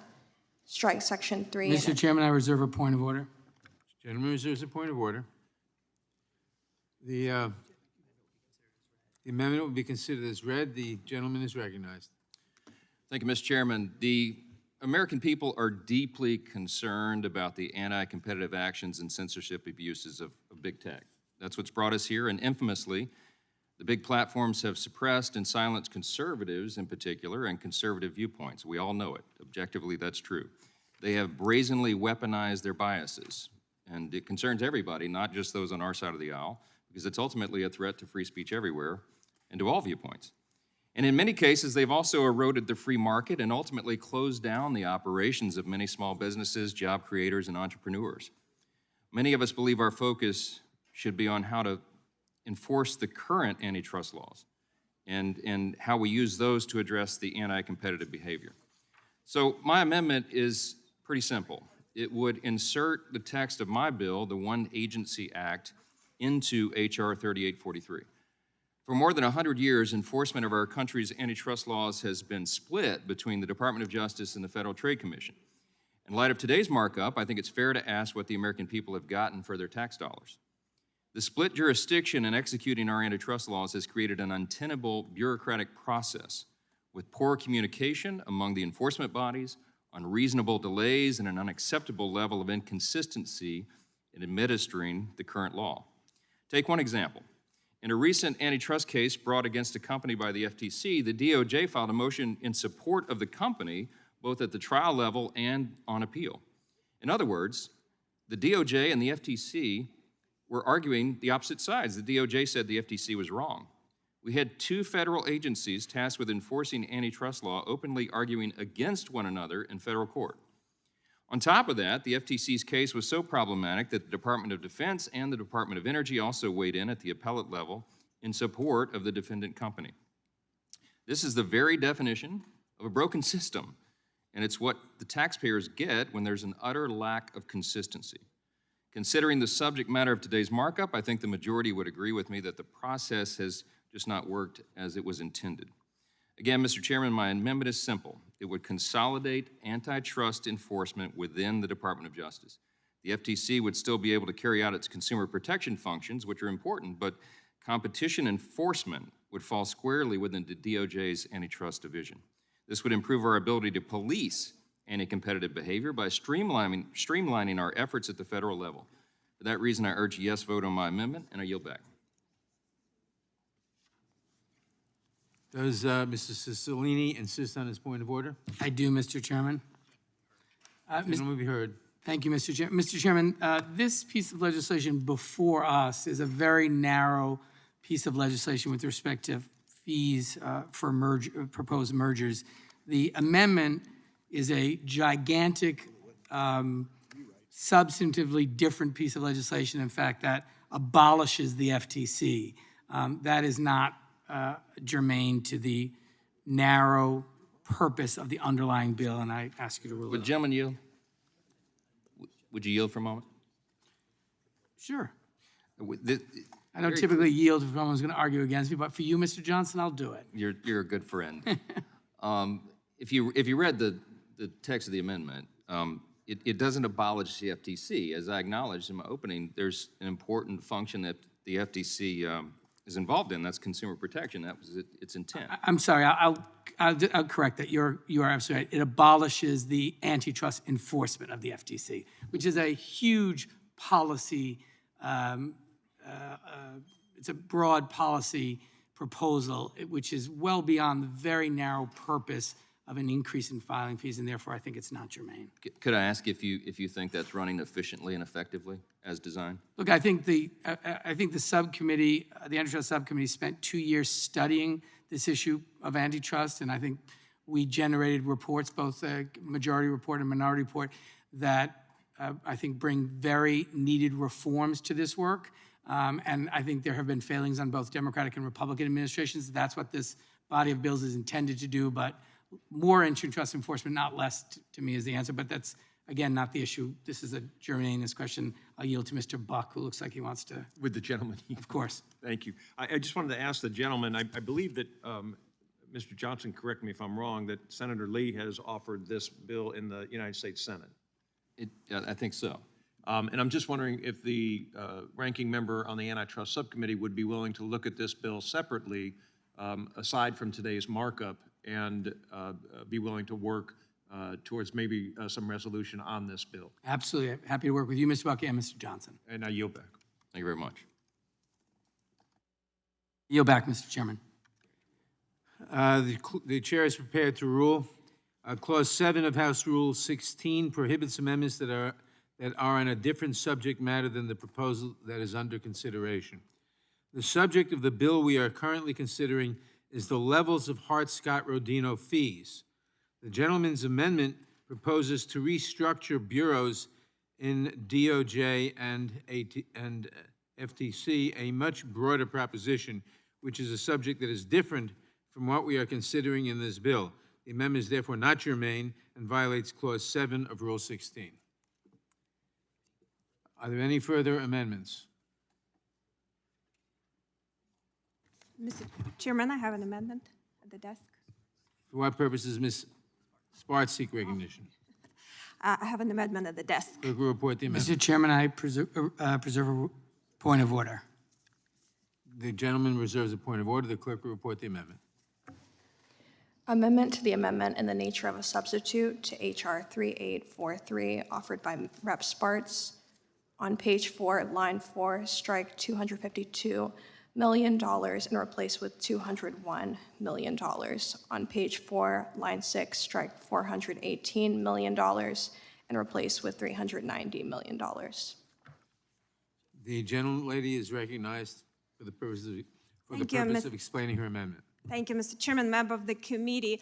I just kind of wanted to have a discussion because I think one of the questions, as I mentioned, we don't do appropriations, and general appropriation will not significantly increase for many years, but we do set up the authorized ceiling, and what I just thought, maybe we should just keep that ceiling in line what actually the agency asked her in their budget's request. So I think Department of Justice asked for $201 million and FTC asked for $390 million. They still will be able to do it. It's actually $390 million is 11% increase from prior year, and 201, it's 9% increase, from prior year. So they still get the increase, but it also will allow us, when we do these reviews, and at least for next 5 years, to assess, do we need to do more, do we need to do less, to authorize the top level. And as I said, it's only set up the ceiling, but I just wanted to see if we should discuss why do we need to set up a ceiling at much higher level than what they ask. We can just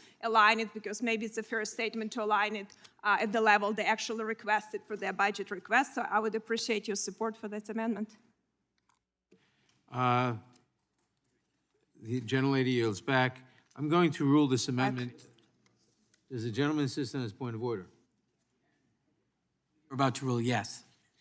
The gentleman does insist on his point of order, and I agree, the amendment is not germane, because it is not in order, I should say, because it deals with subject matter, that is subject to the jurisdiction of the Committee on Energy and Commerce, not of this committee. Therefore, the amendment is not germane. Is there any other amendment?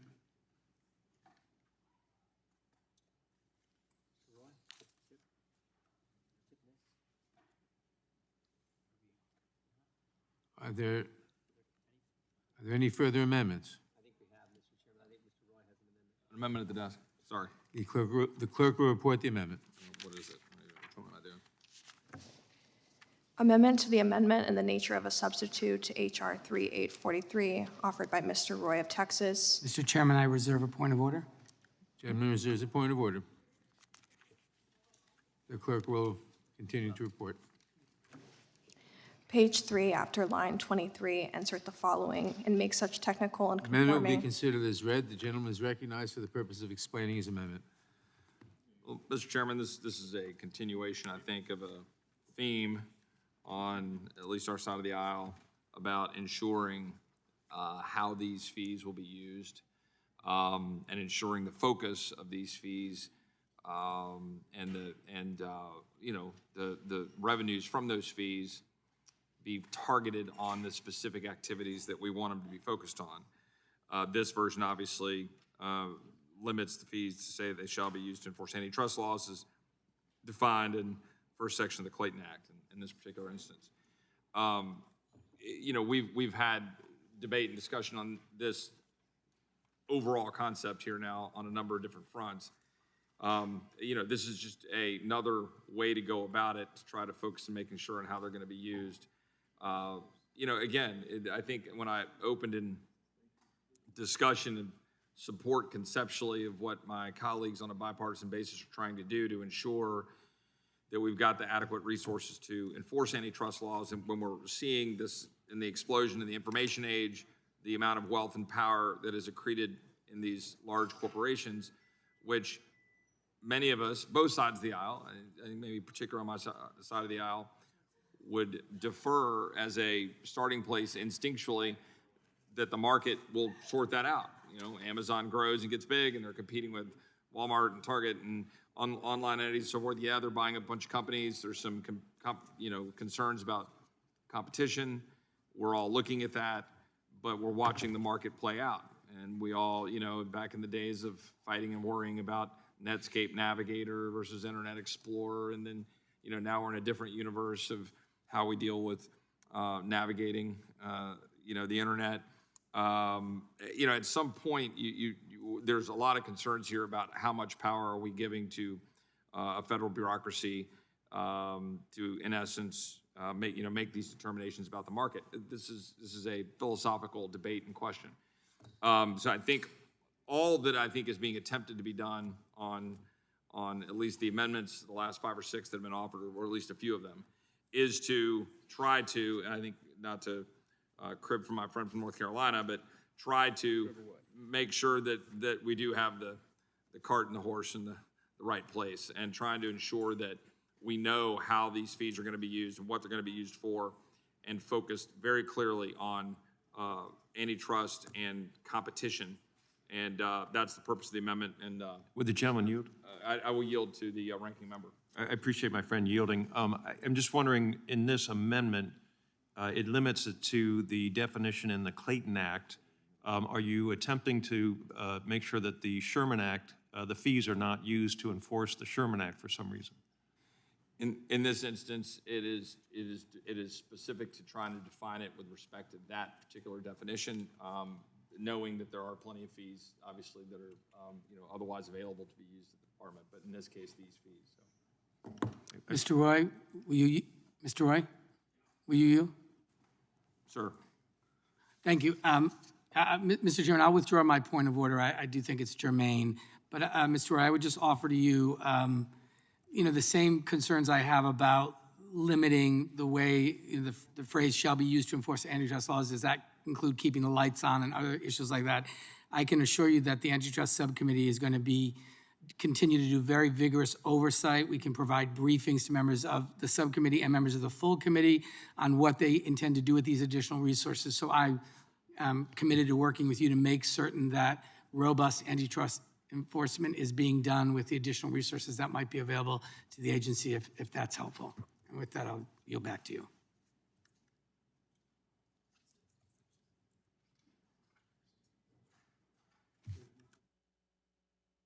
Yield back.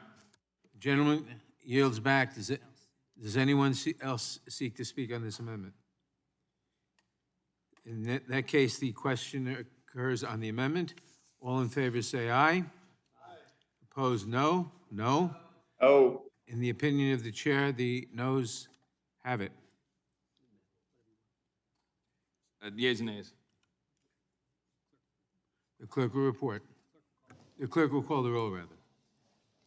Mr. Nadler? No. Mr. Nadler votes no. Ms. Lofgren? Ms. Lofgren votes no. Ms. Jackson-Lee? Ms. Jackson-Lee votes no. Mr. Cohen? No. Mr. Cohen votes no. Mr. Johnson of Georgia?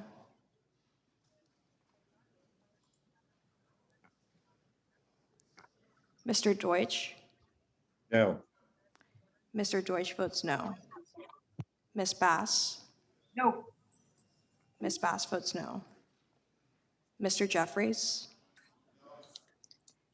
Mr. Jeffries votes no. Mr. Cicilline? Mr. Cicilline votes no. Mr. Swalwell? No. Mr. Swalwell votes no. Mr. Liu? No.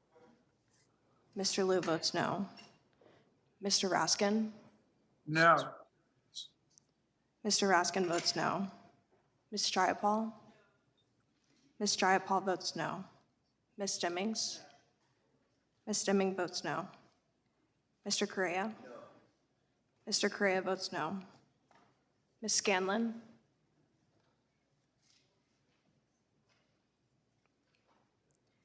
Ms. Garcia? Ms. Garcia votes no. Mr. Neguse? No. Mr. Neguse votes no. Ms. McBath? No. Ms. McBath votes no. Mr. Stanton? No. Mr. Stanton votes no. Ms. Dean? Ms. Dean votes no. Ms. Escobar? Ms. Escobar votes no. Mr. Jones? No. Mr. Jones votes no. Ms. Ross? Ms. Ross votes no. Ms. Bush? Bush votes no. Ms. Bush votes no. Mr. Jordan? Mr. Jordan votes yes. Mr. Shabbat? Mr. Shabbat votes aye. Mr. Gomert?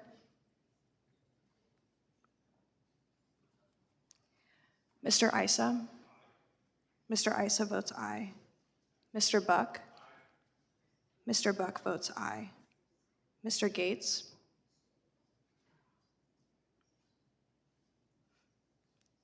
Mr. Johnson of Louisiana? Mr. Johnson of Louisiana votes aye. Mr. Biggs? Mr. Biggs votes aye. Mr. McClintock? Mr. McClintock votes aye. Mr. Stubbe? Mr. Tiffany?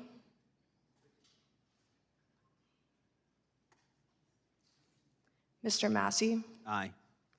Mr. Massey votes aye. Mr. Roy? Mr. Roy votes aye. Mr. Bishop? Mr. Bishop votes yes. Ms. Fischbach? Yes. Ms. Fischbach votes yes. Ms. Sparts? Ms. Sparts votes yes. Mr. Fitzgerald? Mr. Benz? Mr. Benz votes yes. Mr. Owens? Mr. Owens votes yes. Mr. Johnson?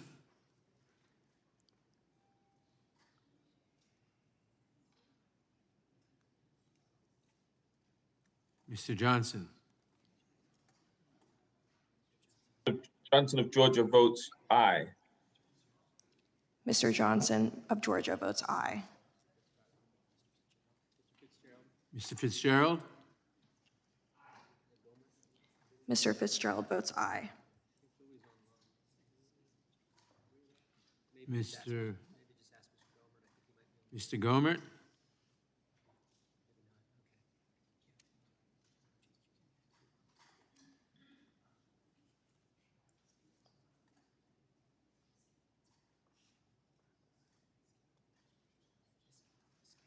Ms. Scanlon. No. Ms. Scanlon votes no.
Mr. Chairman, how am I recorded? Mr. Johnson, you are recorded as aye. I want you to change my vote to no. Mr. Johnson of Georgia votes no. Thank you.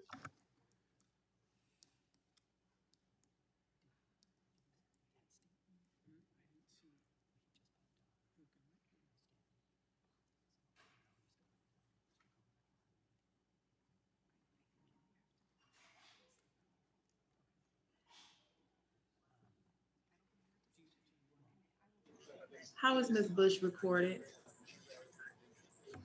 Ms. Bush, you are recorded as no. Thank you.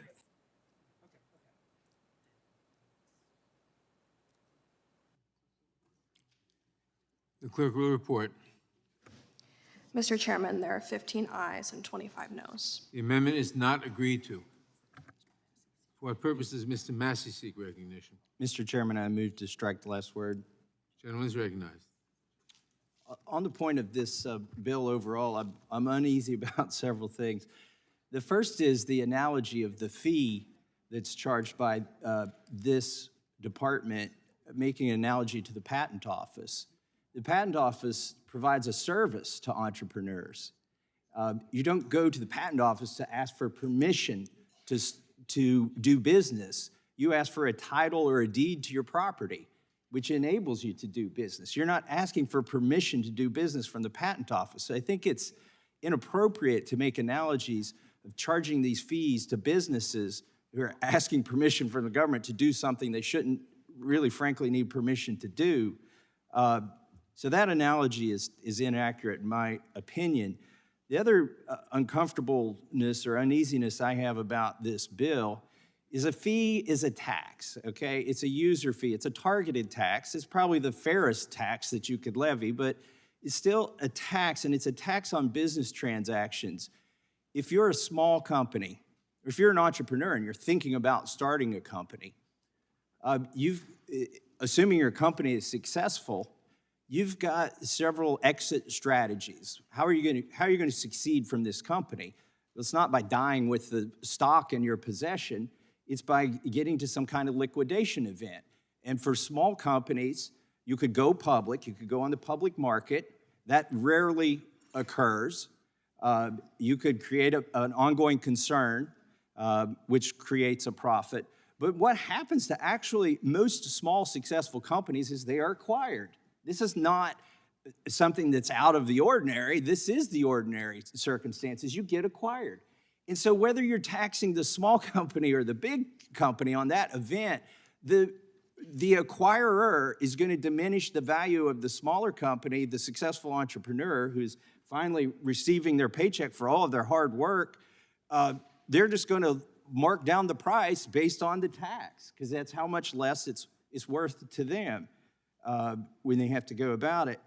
And then finally, the thing that I'm most uncomfortable about with this amendment is we really think we're going to give more money to a federal agency in a less accountable manner. We're taking, we have the power of the purse here.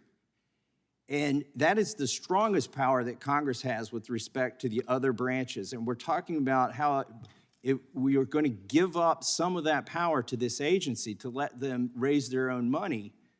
And then we're sitting here fretting about what they might do with that money.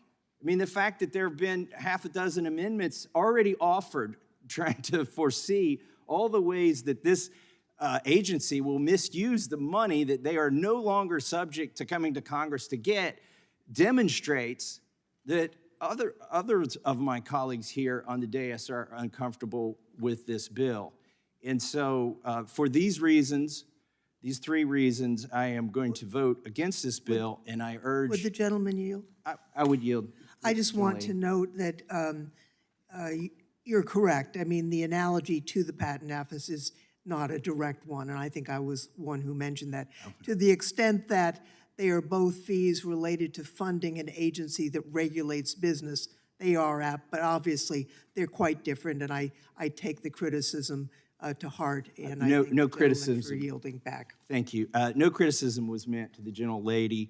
I'm just trying to point out the analogy is not exact here. And the Patent Office doesn't regulate business. They provide a service. They issue a title to your property. And so that's the only exception that I had with the analogy. And no criticism was meant, the gentlelady from California. And so I'm going to vote against this, and I urge my colleagues to vote against this. We don't need to give another federal agency the power to fund itself with less accountability to Congress and sit here and fret about what they're going to do with that money. And I yield back the balance of my time. The gentleman yields back. Mr. Chairman. For what purpose does Mr. Jordan seek recognition? Well, again, Mr. Chairman, I'll be brief, but I just wanted to echo. Strike the last Yeah, word? move to strike the last word, Mr. Chairman. Gentleman is recognized. The gentleman from Kentucky is right on. Government agency getting more money with no limits placed on what they can do with the money. That's usually a bad thing, usually a dangerous thing. We offered 3 simple amendments, and the Democrats said no to them. Nope, we're not going to prohibit you from using it for CRT, critical race theory. We're not going to limit it to just enforcement actions. We're not going to focus on big tech and promoting competition. They can use the money however they darn well want. So that's the fundamental question in front of us. Do you want to give more money with no limitations on that money? That's what this bill does. And I share the concerns the gentleman from Kentucky raised and would urge no vote on the legislation. With that, I yield back. Mr. Chairman. Gentleman yields back. Who seeks recognition? Bishop. Bishop. Mr. Owens is recognized. I'd like to strike the last word. Gentleman is recognized. I'd like to yield my time over to the gentlelady from Indiana. I think I'd like to, thank you, I'd like to strike the last word. I just wanted to clarify a few things because I have similar concern what Congressman Massey and Senator Van brought up, but I just wanted to clarify again. We are not debating here restructuring of agency or what we're going to do. We're actually not changing anything structurally or in appropriation process. We're actually adding more transparency where the agency will have to report to us more specifically what they're doing with this money, where we specifically say that they cannot do any, even though they already have that. They have to come to Appropriations Committee, and the Appropriation Committee sets the limit on total appropriation, how much goes from general fund and how much goes from offsetting collection. Anything above that actually go to general fund, to the Treasury.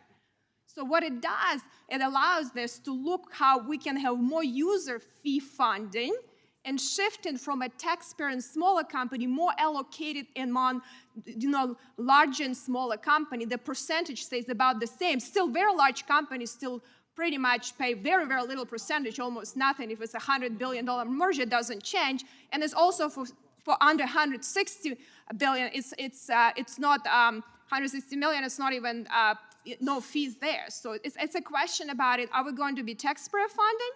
Are we going to be more user funding? And if we decided to do user funding, so how we can more evenly allocate that, it doesn't increase any funding. Actually, we don't even know.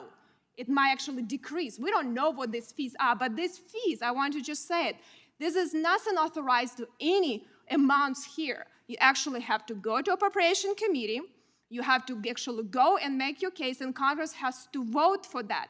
But what amendment that I did, it specifically stipulates that no funds above the amount that the Appropriation Committee told you to do for these fees, including, because it specifically says for these offsetting collections, no amount above it can be used. None of the funds can be used by FTC or DOJ. It's very explicit, not ambiguous. Like right now, sometimes it's ambiguous because, as I said, our budgeting process is so convoluted, it has to be fixed. It's all over the place with all the gimmicks of accounting. But I wanted to be very precise that as of passage of this bill, no gimmicks of accounting could be used. They would have to come back if they need to reappropriation or anything else. They would have to come back to Congress and get authorization for that. I think that would address that, and it's just generally allocated. So I want to make sure that we don't go further. It also allows more transparency. I am the same concern that our government is getting too big, too powerful, and controlling the businesses, and really deciding, picking losers and winners, and not protecting people's rights to life, liberty, and property.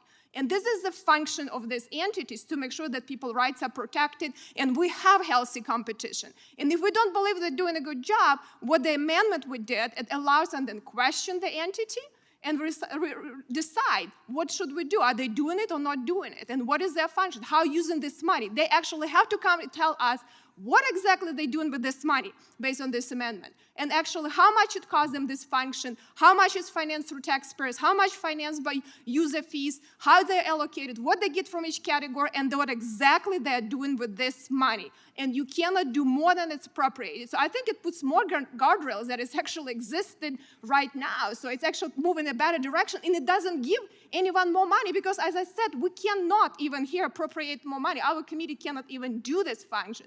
So I wanted to clarify because I think we have concerns, but this is not what in this bill. This bill actually move it incrementally in the right direction, and we can do more.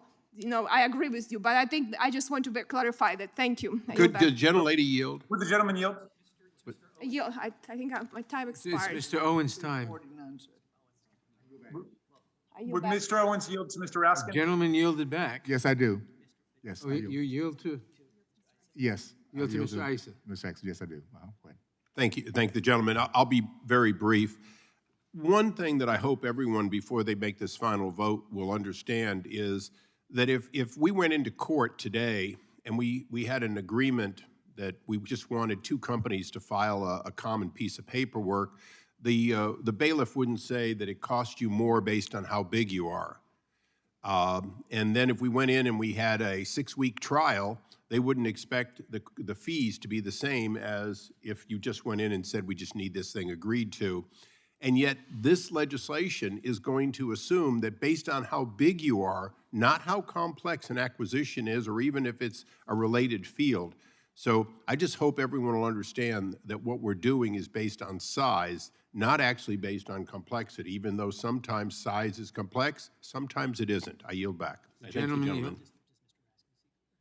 The gentleman yields back. Does Mr. Raskin seek recognition?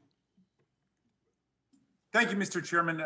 I just wanted to underscore the point made by Ms. Sparks, which I thought was excellent. Nothing here is appropriating any money. So it's a misnomer when members are saying we're giving them all this money. That's not what this is about.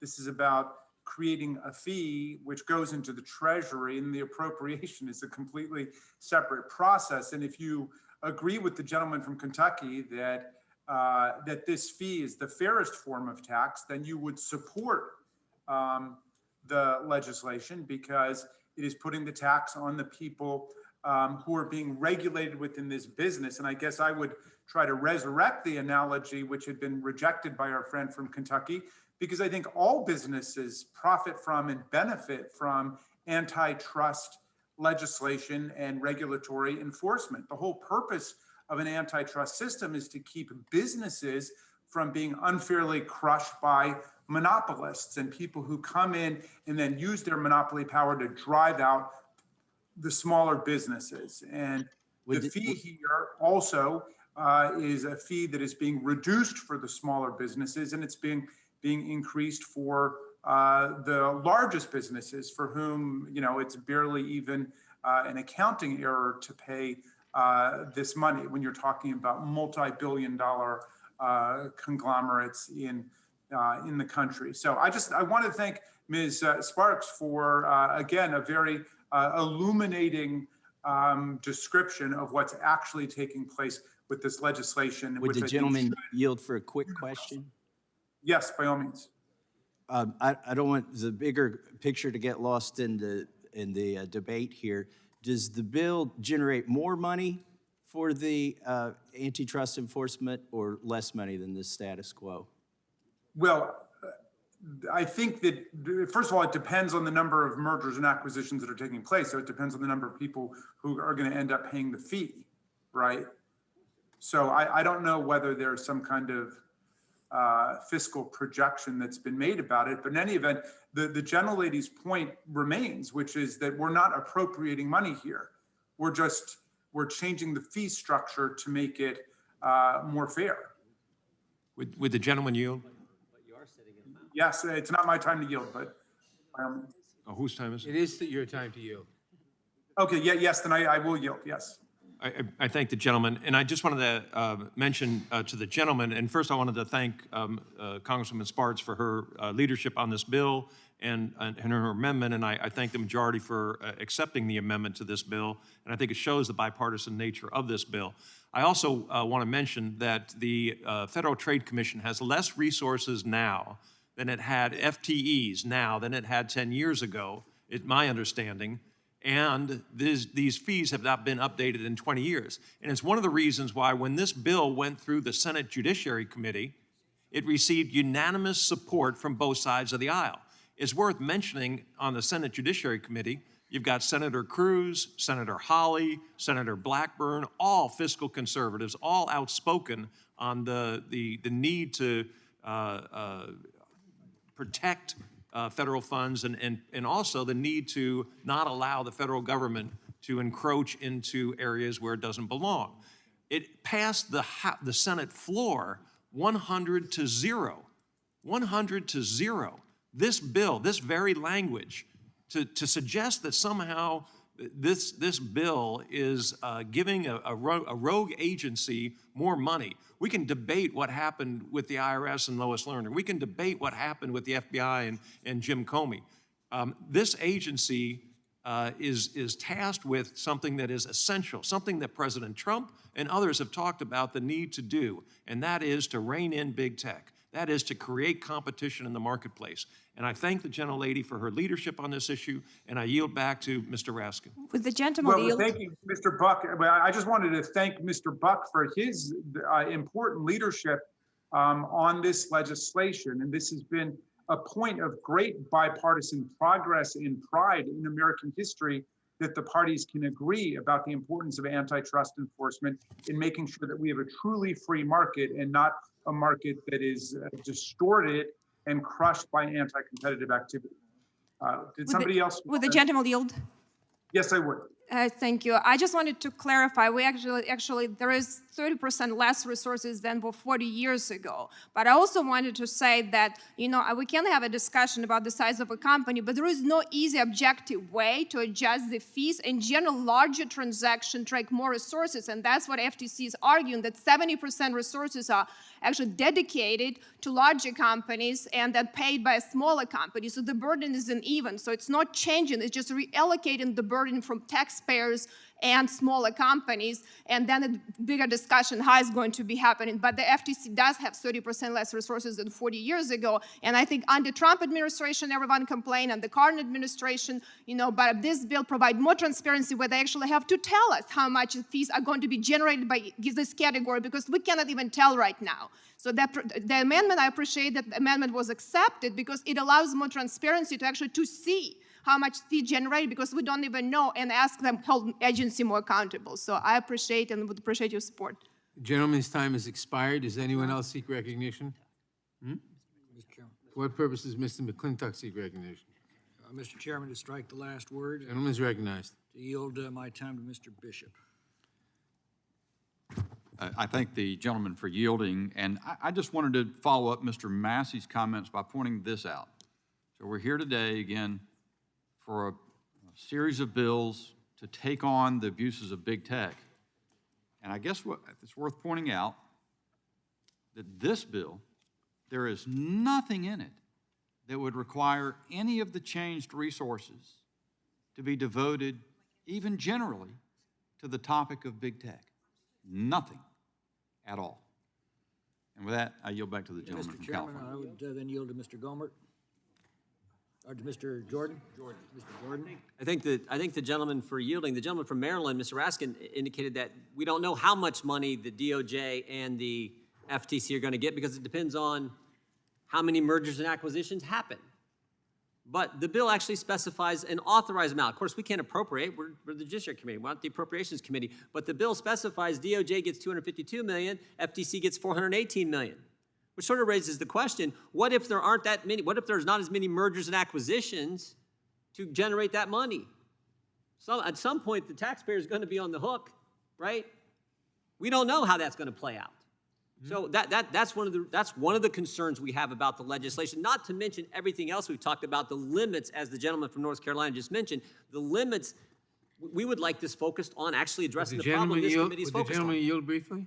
It's Mr. McClintock's time. I'll yield back to him, and he can yield to you if he wants to. Yeah, I'd just point out that the gentleman's comments are inapropos because this is an authorization, not an appropriation.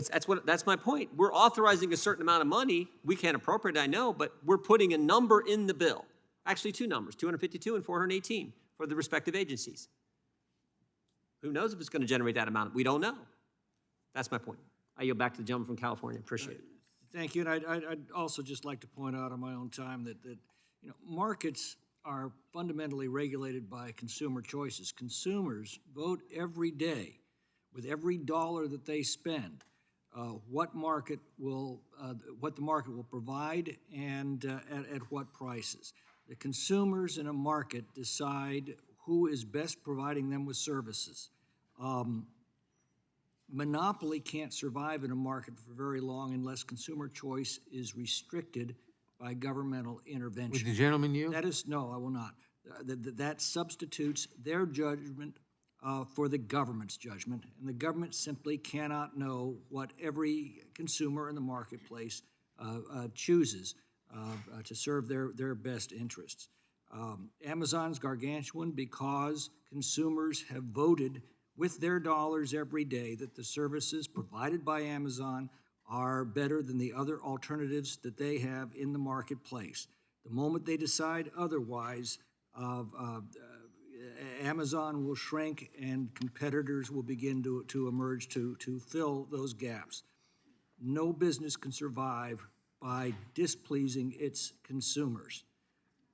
Substituting our judgment for theirs is wrong and ultimately undermines the consumer's right to decide for themselves who's best at providing for their own needs. And with that, I yield.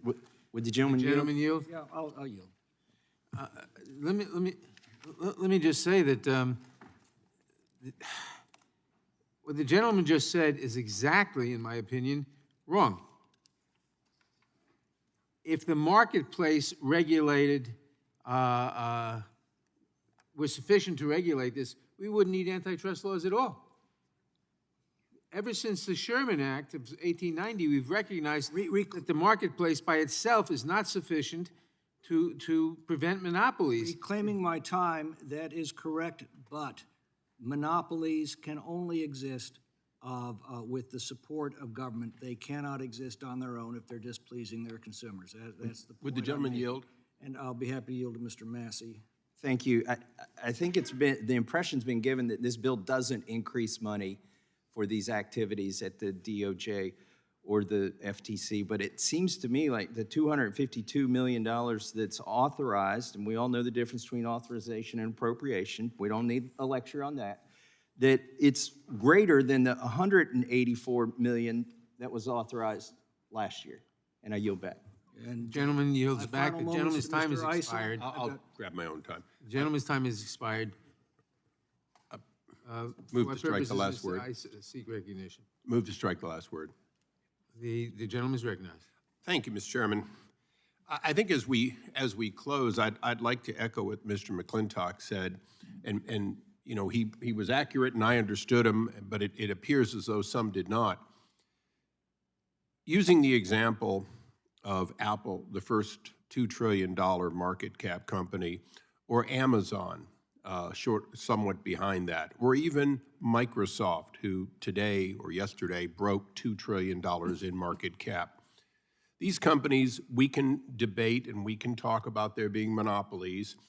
Microsoft was once found to be a monopoly, was under a consent decree for many years, corrected, and was let out of that consent decree.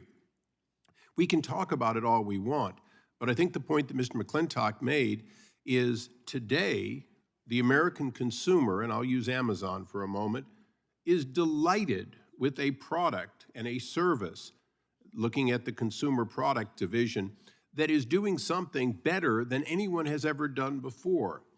Last night, I realized I needed a couple of little batteries. I realized it at about 4 o'clock. They were in my door this morning before I came to work, and I didn't even pay a special fee. It was a service that did not exist a decade ago at any price. So I think when we look at the consumer is seeing a system that is working. What often happens with monopolies, and especially as Mr. McClintock would have said, a government-created monopoly, with monopolies, you end up with something like you had with Ma Bell, a company that was lethargic, that wasn't innovating, and prices were not going down. They were, in fact, in constant dollars going up. But when you have products and services which are becoming less expensive, more pervasive without government intervention, the market at least is working. We often talk about competition as though competition is inherently good. The consumer getting a better product and a better service and a better deal is the reason we promote competition, because it often leads to that. But let's make no mistake, the companies we are talking about, many of them, in fact, have delivered better, faster, less expensive, and more desirable product year over year over year. So as we begin attacking in these later bills companies as though big is bad, I hope we understand that the consumer doesn't think that, or you wouldn't see the exponential growth, particularly during the pandemic, of these products and services. So I, for one, certainly, of course, want to regulate monopolies and want to stop trusts that prohibit entry into the market. And we'll have that lively discussion. But in this first least controversial bill, we're spending a lot of time talking about raising more money to go after companies. Quite frankly, there's a real question of whether the Federal Trade Commission has chosen to go after companies that they should have gone after. Many of them are small but unfair. And I'll close with this, Mr. Cicilline. You and the FTC have a problem. Every day, you and everyone else on this dais gets a couple of phone calls from somebody wanting to extend your warranty on your car or some other service that you didn't ask for and you don't have. And yet the Federal Trade Commission has been impotent to stop it. And they've told us how difficult it is for more than a decade of our oversight and complaining. So yes, I want to see the Federal Trade Commission have enough funds to do their job, but I think there's a real question about whether simply giving them enough money to harass companies, and particularly giving special powers to determine that there's a different standard, which will come in the later bill, a different standard for large companies who want to acquire perhaps unrelated, and I'd yield to the gentlelady from San Jose. I would just ask whether, if the gentleman would be happy if we could identify Go Harass, the car warranty extension. You darn right I would. I think we could get unanimous support I think, for that. I think if we ever really controlled the FTC on this committee, we would definitely get it. But I do make the point that the Federal Trade Commission has all kinds of unfair competition, unfair practices that those 1,100 people are supposed to do. And for the most part, DOJ is the antitrust vehicle. And with that, I'll yield back my 2 seconds. Mr. Roy, do you seek recognition? I do. Move to strike the Gentleman's last word. recognized. Move to strike the last word. Gentleman's recognized. I want to clarify a handful of things here. First of all, my understanding, and the record can, please correct me if I'm wrong, my understanding of the record is that in the United States Senate, this bill did in fact pass unanimously out of the Senate Judiciary Committee. However, Senator Michael Lee, obviously a key person on this, was not present and has expressed some reservations about this bill moving as a standalone. Those reservations being that he wanted more reforms tied to this if the fees were going to be increased. I believe that is his position. Obviously, he can speak for himself. The bill then moved to the Senate floor, but it is not moved by itself. It moved in a package and which had 32 no votes, including Senators Cruz, Lee, Hawley, and others on the floor of the Senate. I do think it's important to clarify, because there's been a lot of talk about how much it just kind of moved through the Senate. Maybe as a former Senate Judiciary staffer, I just want to kind of get that on the record to be clear about it. That having been said, I also think there's a lot of kind of noise about the fees when it's, I think, a pretty simple question about whether this possibility of the additional revenue that could be raised from these larger companies making acquisitions, that this bill would authorize an increase in those numbers, ostensibly to be used for increased enforcement of acquisitions due to the information that I think was received by the chairman and ranking member on antitrust in the various reports about concerns about the lack of enforcement against a number of the acquisitions in big tech. I believe that's as I understand the facts before me. And so I look at this and I go, okay, do I support, again, through the lens of a former federal prosecutor, I will lay bare before the committee, I've got very strong opinions on a lot of matters, immigration, border security, a whole lot of different things. We talked about critical race theory. I'm not an antitrust expert. And so I struggle with this. I struggle with how much power to give to government to interfere in what I would generally want to say is leave to the market. My friend from California, Mr. McClintock, has expressed these terms. My friend, Mr. Massey from Kentucky. And that's my starting place. And so that having been said, I'm reminded of when I was a federal prosecutor and I was prosecuting felons in possession when I was in the United States Attorney's Office. I don't particularly like the federal crime of felon in possession. I don't think that's a federal issue. I think that should be left to states. But I was an assistant United States attorney representing the Department of Justice, and I was tasked with enforcing the laws of the United States. So I did. And I think much like on my side of the aisle, we have these debates often about, and the other side of the aisle, about do we support bills that will make it make it easier for banking to fund pot. And to me, that's an end run around the core question as to whether or not you deschedule pot. We should have the debate on the merits. So in this instance, for me, I've got some core concerns about the whole power of government and the whole field of antitrust in the first place, while I've got a concern about the massive power accreting in big tech in the information age. So in that conflict, honoring my word to the chairman and ranking member, I'm going to vote for this bill because I do believe that when you're talking about having an authorization, I think this bill simply restructures it a bit, makes it fall the burden on larger corporations acquiring more than on smaller. I think that's generally probably pretty good. I do so with great trepidation because we haven't clarified, I think, some of the direction of where the FTC is going, particularly under the current administration.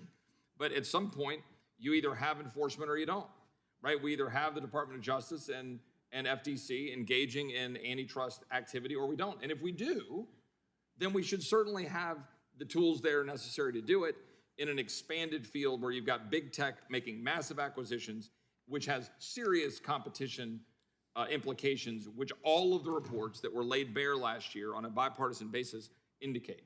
So I'm going to honor my commitment to do that. I will reserve the right to review that on the floor because I think we need to have a continued conversation. And I would agree with Senator Lee, my good friend from the Senate, that we should have a robust conversation still about where this all goes, and none of this should be viewed in isolation. And I would yield to the ranking member. I just want to thank the gentleman for correcting the record, and I stand corrected and appreciate that. Yes, sir. I yield back. Gentlemen, yield back. Does anyone else seek recognition? For what purpose does Mr. Gomez seek recognition? Strike the last word. Gentleman is recognized. And I appreciate Mr. Roy's point. I didn't know about Senator Lee not being present, but we heard a number of times, gee, it was unanimous in the Senate. I could tell you, just based on my years here in Congress, when I hear that something was unanimous in the Senate, my immediate reaction is, well, we better take a look at this because a bunch of people down there weren't looking close enough. It's often attributed to Johnson, but my parents heard it years before he was around. And that is, if everybody agrees on everything, all but one's unnecessary. But I think I appreciate the robust discussion here. I really do think there have been some great points made on the amendments. I do agree that it's the American concept. We like free enterprise, we like competition, and the only time the government should step in is when there is a monopoly. The only time we allow monopolies is with a patent or a copyright, and even then it's only for a limited time. But I recall having a field hearing out in California over Comcast buying NBC, and there were very few of us that had great concerns. I had trouble seeing how Comcast, as a cable provider, was going to own a network with a duty toward that network and yet still treat all other networks the same way. But that went through. So we do agree need an FTC. They need to be appropriately funded. But I've just seen a lot of megapolies that the DOJ never went after that sure seemed like they were engaged in unfair business. So I'm thrilled we're having this discussion, but I do think one of the least persuasive things I've heard is that the Senate agreed unanimously. Yes, my friend Ms. Sparks. Just wanted to clarify a few things. Actually, the bill is amendment. I wanted to make sure is amended. It's actually a incremental step in the better direction from what we have from the Senate. And I know that Senator Lee has his own bills that's very similar to this one. And if this bill passes, it would go to in conference, and we can talk with the Senate how we can make this bill even better and maybe make some other adjustment. And Senator Lee, since he wasn't present, but he has bill with Senator Grassley, but in other senators that were present, we still can deliberate how to make it better. But I just don't want us to be looking at everything, be, as I said, all or nothing, be perfect enemy of the good. If we can make incremental step in the right direction and see how we can have more accountability, more transparency, and know what FTC and Department of Justice are doing. We're looking, what is the fee structure? We actually know, and they have to report to us on these fees. What are their total fees and what they do? And they don't even have to tell us now. So I just wanted to kind of make sure to clarify that from status quo, it's incrementally moving. Incrementally, I could do it probably much more. I would like to do much more. Hopefully we can deliberate with Senate to make it even better, but I think it's an incremental step in the right direction. And from all of the people, someone who grew up in totalitarian government, I think government should be very limited, and it may be the debate for us to have. How can we do better to actually protect people's rights and not harass businesses, not infringe on businesses, and have a functioning markets. But ultimately, we're also a country of law and rule of law, and we need to have a legal framework and a mechanism how to enforce it. And maybe we have to reassess it. And that bill actually allows us to do that too, because we have a conversation with this both commission and DOJ, how we can have maybe a better way to enforce it than we decided 100 years ago. And I appreciate, your discussion and yielding the time. Certainly, and I appreciate those comments and yield back. The gentleman yields back. Does anyone else seek recognition? Mr. Chairman, For what purpose does the gentlelady seek recognition? to strike the last word, Mr. Chairman. Gentlelady is recognized.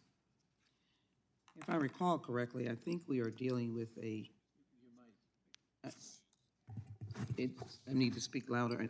It is on. I'm sorry, Mr. Chairman. If I recall correctly, I think we are still discussing the legislation dealing with, the appropriate legislation dealing with fees.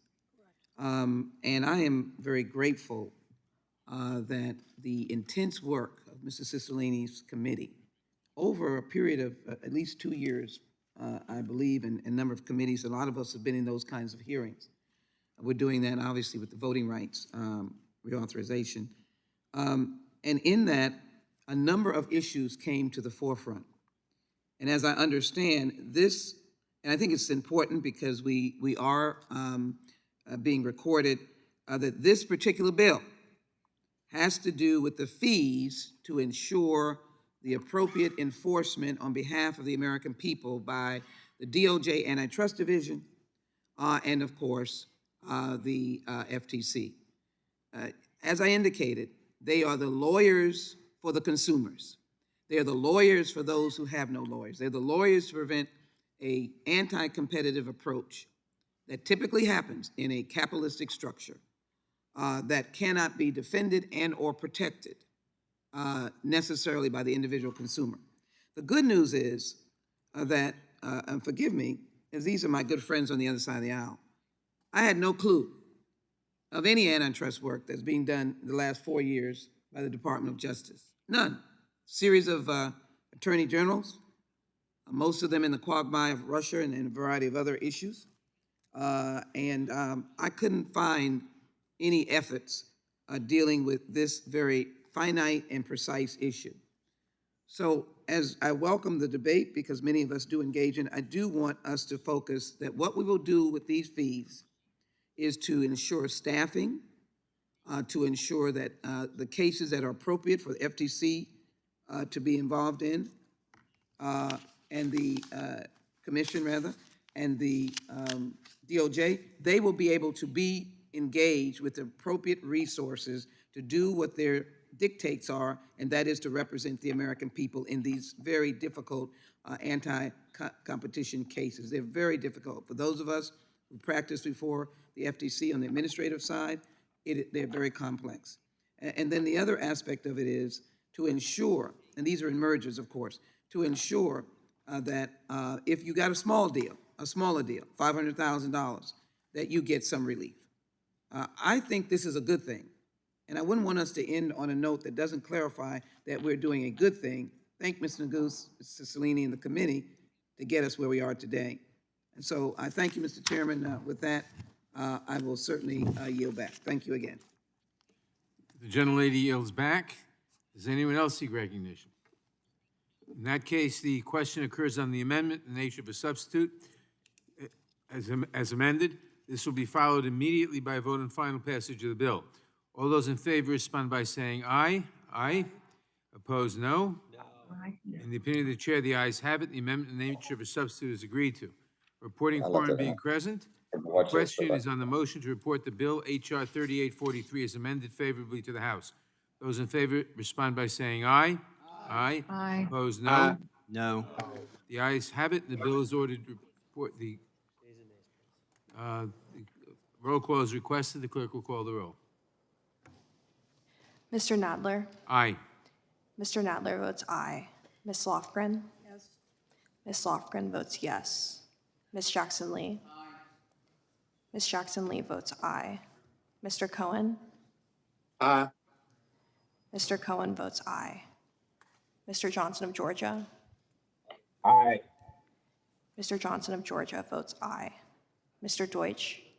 Aye. Mr. Deutsch votes aye. Ms. Bass? Ms. Bass? Aye. Ms. Bass votes aye. Mr. Jeffries?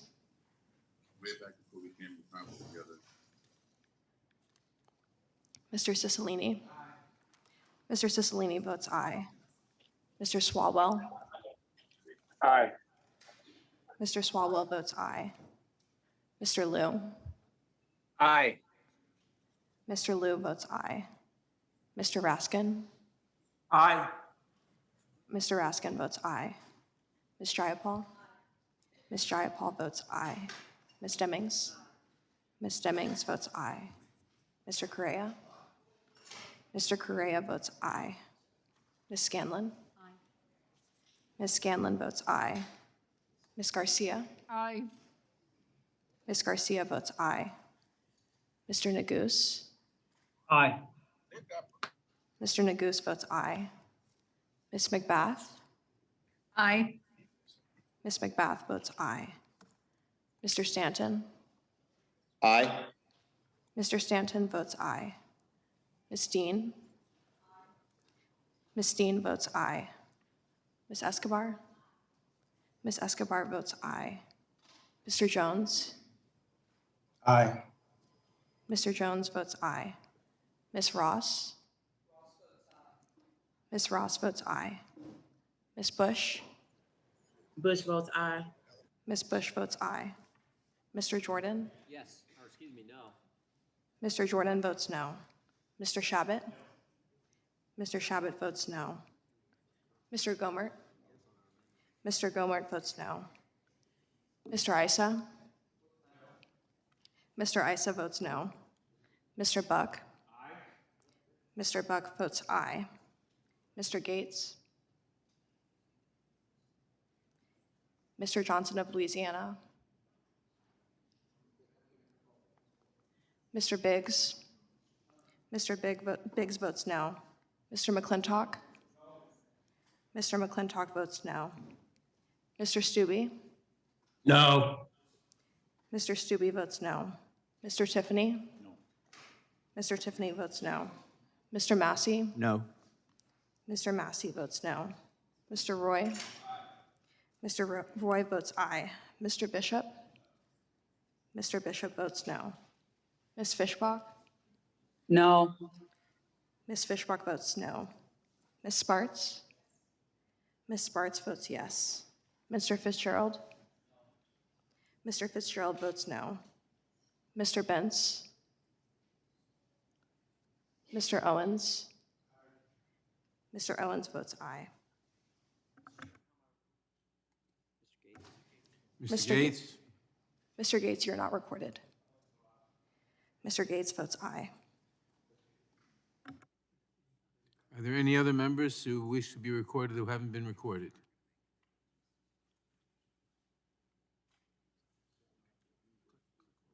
The clerk will report.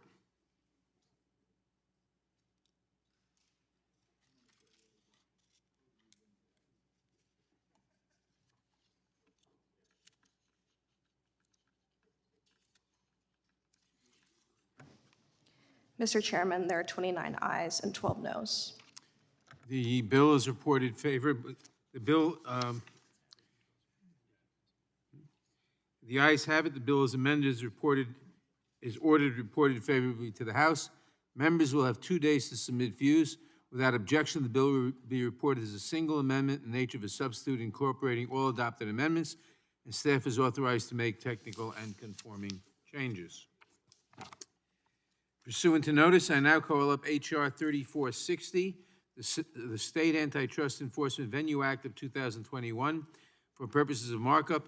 I move that the committee report the bill favorably to the House. The clerk will report the bill. H.R. 3460 to amend Title 28 of the United States Code to prevent the Without transfer. objection, the bill is considered as read and open for amendment at any point. I will begin by recognizing myself for an opening statement. H.R. 3460, the State Antitrust Enforcement Venue Act of 2021, ensures that state attorneys general who bring antitrust cases in federal court do not face delays or higher costs due to the transfer of such cases to a different venue. Congress has long recognized the essential role that states play in enforcing the antitrust laws. State attorneys general are often a crucial partner for federal antitrust enforcers. They also play an important role in independently enforcing the antitrust laws to protect consumers and competition in their states.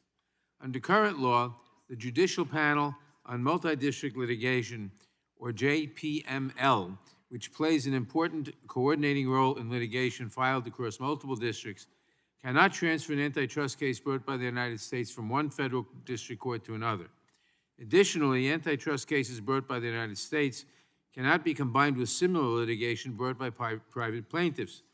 That means that in general, when the United States files an antitrust case, its choice of venue is final, and the case cannot be slowed down by having to coordinate or consolidate cases with private litigants. States do not enjoy these benefits. As a result, states may be forced to litigate in an inconvenient venue, even when the original venue they chose was appropriate. Additionally, states' ability to bring timely action to protect their citizens can be delayed. H.R. 3460 updates this law to prevent state antitrust litigation from being transferred to another venue or consolidated with private antitrust claims by the Judicial Panel on Multi-District litigation. This change ensures that states can effectively litigate antitrust cases without unnecessary delays, inefficiencies, and higher costs that occur when state antitrust cases are transferred or combined. Importantly, this legislation applies only to the JPML process, and it does not affect the rights of defendants to seek to transfer a case to a more convenient or appropriate forum under the federal change of venue statute. In testimony before the Antitrust Subcommittee earlier this year, one witness explained that cost and time are the biggest obstacles to antitrust enforcement. He explained that every extra year it takes an antitrust case to get to trial is an extra year of monopoly. Earlier this month, the National Association of Attorneys General wrote to the committee to express its strong support for H.R. 3460. In a letter signed by every state attorney general in the country, they urged Congress to pass this urgent legislation, quote, as soon as possible so that our citizens can benefit from more efficient, effective, and timely adjudication of antitrust actions, close quote. I agree with the state attorneys general, including my friend Letitia James, the Attorney General of New York, that H.R. 3460 will promote better and more timely enforcement of the antitrust laws. I thank Subcommittee Ranking Member Buck and Subcommittee Chairman Cicilline for their leadership on this issue, and I urge all members to support this important bipartisan legislation. I now recognize the Ranking Member of the Judiciary Committee, the gentleman from Ohio, Mr. Jordan, for his opening statement. Thank you, Mr. Chairman. The bill seeks to empower state attorney generals to fight to enforce our antitrust laws. States play an important role in this space. As we well know, the recent lawsuit against Google, brought by several states, is of the utmost importance in holding big tech accountable. We hope those states are ultimately successful in that action. Under current law, the U.S. Judicial Panel, as the chairman mentioned, on multi-district litigation, also known as the MDL panel, can consolidate and centralize similar civil actions that may involve overlapping questions of fact for pretrial proceedings. When the United States brings an antitrust action, the case is exempt from being transferred by the MDL panel to ensure the United States does not experience delays. However, under current law, the MDL panel can transfer cases where a state has sued a defendant under federal antitrust laws. This bill, as the chairman indicated, would amend current law, prohibit the MDL panel from transferring states' federal antitrust cases under federal laws to other jurisdictions. While this seems like a prudent way to embolden the states, there are some concerns, I think, that need to be raised for the record. First, our staff reached out to the Judicial Conference, the internal policy-making body for our court system, to get feedback on the effect of this bill on federal courts. While we are awaiting feedback and the conference has not taken a position on the legislation, the initial informal reaction we got was that there are concerns about the legislation and its effect on efficiencies in the judicial branch of our government. Additionally, while we may see this bill as prudent right now in the fight against Google, as I said, what will the effect be for other companies? Remember, this bill's not just limited to big tech. We had that debate for a couple hours on the fees and trying to limit them. This bill is not limited to big tech. What if a Democrat state attorney generals begin bringing suits against oil and gas companies, for example, that they don't like? Or if they come after companies simply because they're owned by conservatives? We need to think through those issues and hopefully find some solutions here today in the form of amendments before we pass this legislation. With that, Mr. Chairman, I yield back. I now recognize, the gentleman yields back. I now recognize the chair of the Subcommittee on Antitrust, Commercial, and Administrative Law, the gentleman from Rhode Island, Mr. Cicilline, for his opening statement. Thank you, Mr. Chairman. H.R. 3460, the State Antitrust Enforcement Venue Act of 2021, is a common-sense solution that will enable state attorneys general to better enforce the antitrust laws and protect consumers and competition. It makes state antitrust enforcement more efficient and more cost-effective.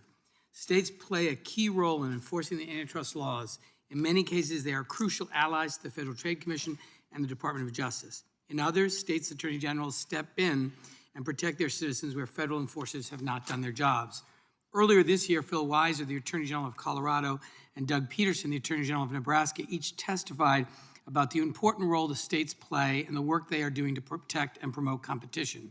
We see clear evidence of the leadership of state attorney generals in protecting their citizens from anti-competitive conduct by dominant online platforms. In December, General Weiser led a bipartisan coalition of state attorneys general in filing a monopolization case against Google. In another case, 15 states are taking action against Google. New York Attorney General Letitia James is leading a coalition of 48 states in a monopolization case against Facebook. And most recently, Washington, D.C. Attorney General Carl Racine filed an antitrust case against Amazon. State attorneys general do critical work to protect their citizens and promote competition. Often they do so with extremely limited budgets and staff. This bill ensures that states are not forced to waste precious time and resources that come with consolidating state actions with private actions or by unnecessarily relocating to an inconvenient venue. H.R. 3460 is sponsored by Congressman Ken Buck, my friend and the ranking member of the Antitrust, Commercial Law, and Administrative Law Subcommittee. I want to thank Congressman Buck for his thoughtful leadership on this issue. There's a lot we don't agree on, but we do agree that there is a monopoly problem in the digital marketplace, and we agree that Congress needs to fix it. The legislation that we're considering today is the result of months of painstaking and bipartisan negotiations. We've heard from dozens of stakeholders from industry, academia, public interest, legal practitioners, economists, and former enforcement officials. Congressman Buck and the members of the subcommittee have been deeply engaged in this work, and I know from all of those conversations that Congressman Buck has been a strong advocate for free markets, competition, and enforcing the laws. I want to just acknowledge his leadership and urge my colleagues to support H.R. 3460. And Mr. Chairman, I would ask unanimous consent to put in the record the letter from the National Associations of Attorneys General in support of Congressman Buck's legislation. Without objection. The gentleman yield back? Yield back, Mr. Chairman. The gentleman yields back. I now recognize the ranking member of the Antitrust Subcommittee, the gentleman from Colorado, Mr. Buck, for his opening statement. Thank you, Mr. Chair. I think we've seen the importance of the state attorneys general in picking up the enforcement ball while our federal antitrust agencies have wrung their hands. Last year alone, we saw the state AGs file 3 cases against big tech monopolies. Yet despite the increasingly important role states play in the enforcement of federal antitrust laws, they do not currently possess the federal government's authority to choose and remain in their preferred venue, even when they file in a federal court in their home state. We are seeing this big tech forum shopping tactic play out in real time. For example, Google has filed a motion to change venue, trying to move Texas's ad tech case to the Northern District of California under the Ninth Circuit, where Google has more favorable case law on appeal. The State Antitrust Enforcement Venue Act of 2021 would fix this problem. My bill will give the states the same deference as the United States with regard to venue selection in federal antitrust cases. Under current law, the Judicial Panel on Multi-District Litigation cannot transfer an antitrust case that is brought by the United States. By also exempting state antitrust cases from consolidation under the JPML process, we are removing the inefficiencies that arise when states are required to coordinate or consolidate their actions with slower-moving private actions. This also respects our federalist system of government. When Congress authorized MDL transfers, it carved out United States antitrust enforcement at the behest of the Department of Justice. It did so because it recognized that permitting United States antitrust actions to remain independent was justified by the importance to the public of securing relief in antitrust cases as quickly as possible. This exact same reasoning applies equally to the sovereign states. Like federal antitrust enforcers, state enforcement actions serve profound public interests beyond those served by private actions.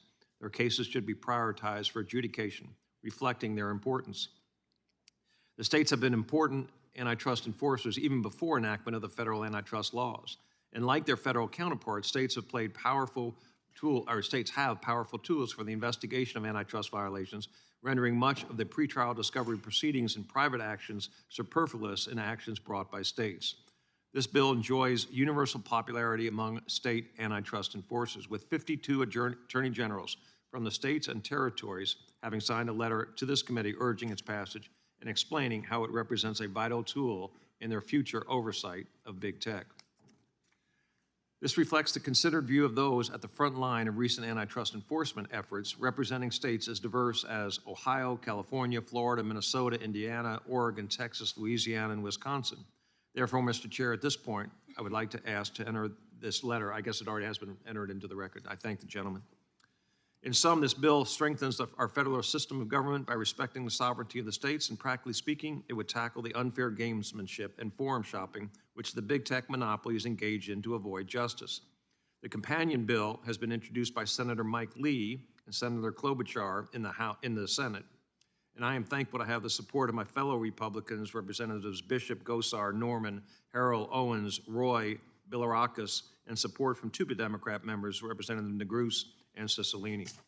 Mr. Chairman, I do want to mention that of the 52 attorney generals who have signed this letter of support, 24 are Republican, 24 are Democrat, two state attorney generals, 2 Democrat territory attorney generals, and 2 independent territory attorney generals. So there is, again, broad bipartisan support among the attorney generals to get this bill done, and I yield back. Mr. Chairman? The gentleman yields back. Without objection, all other opening statements will be included in the record. I now recognize myself for purposes of offering an amendment in the nature of a substitute. The clerk will report the amendment. Amendment in the nature of a substitute to H.R. 3460, offered by Mr. Nadler of New York.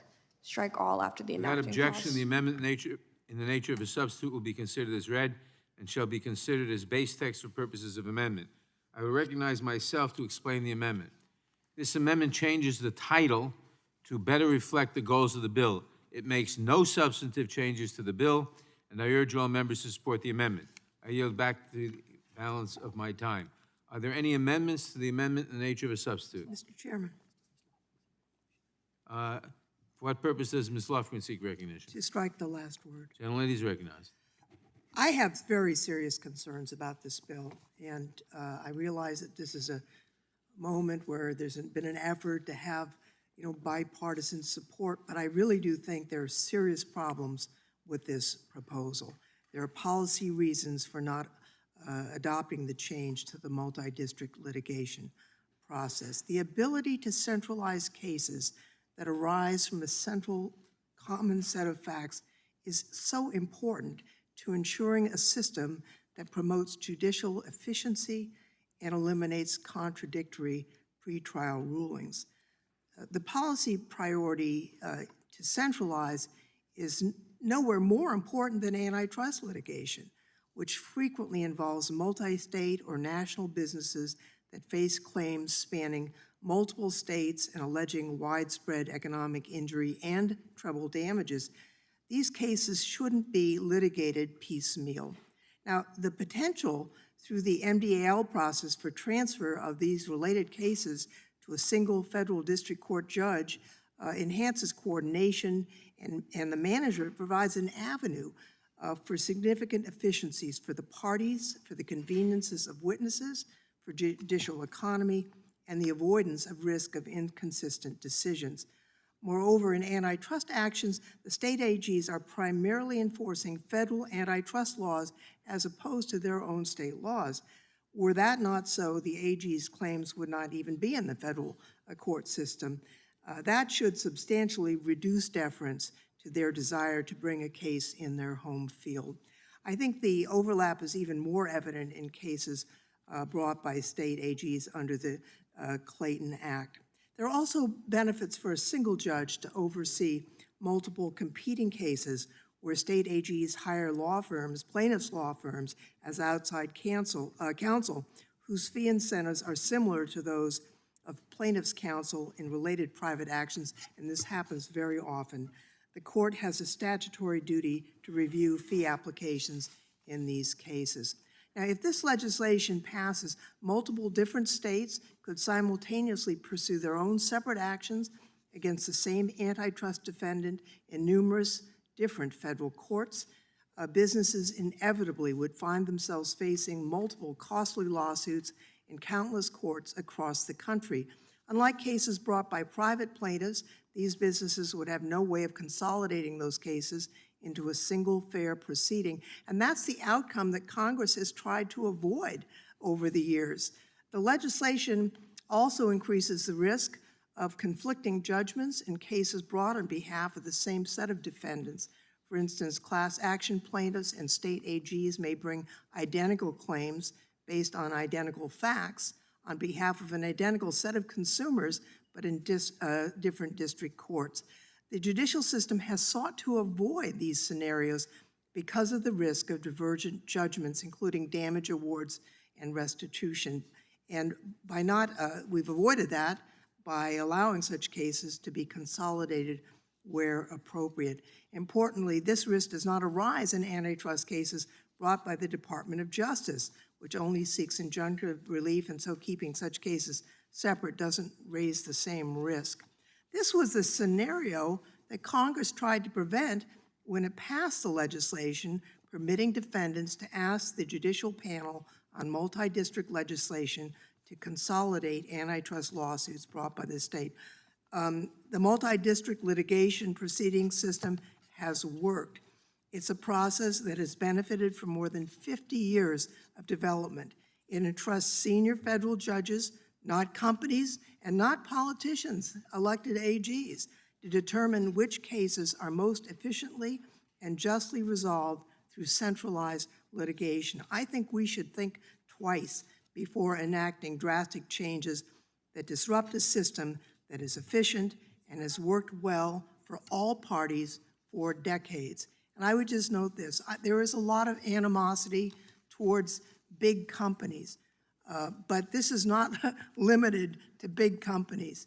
And if a medium-sized company is forced to respond across the United States to a multiplicity of AGs in various states, you're going to be hearing from them, as you should.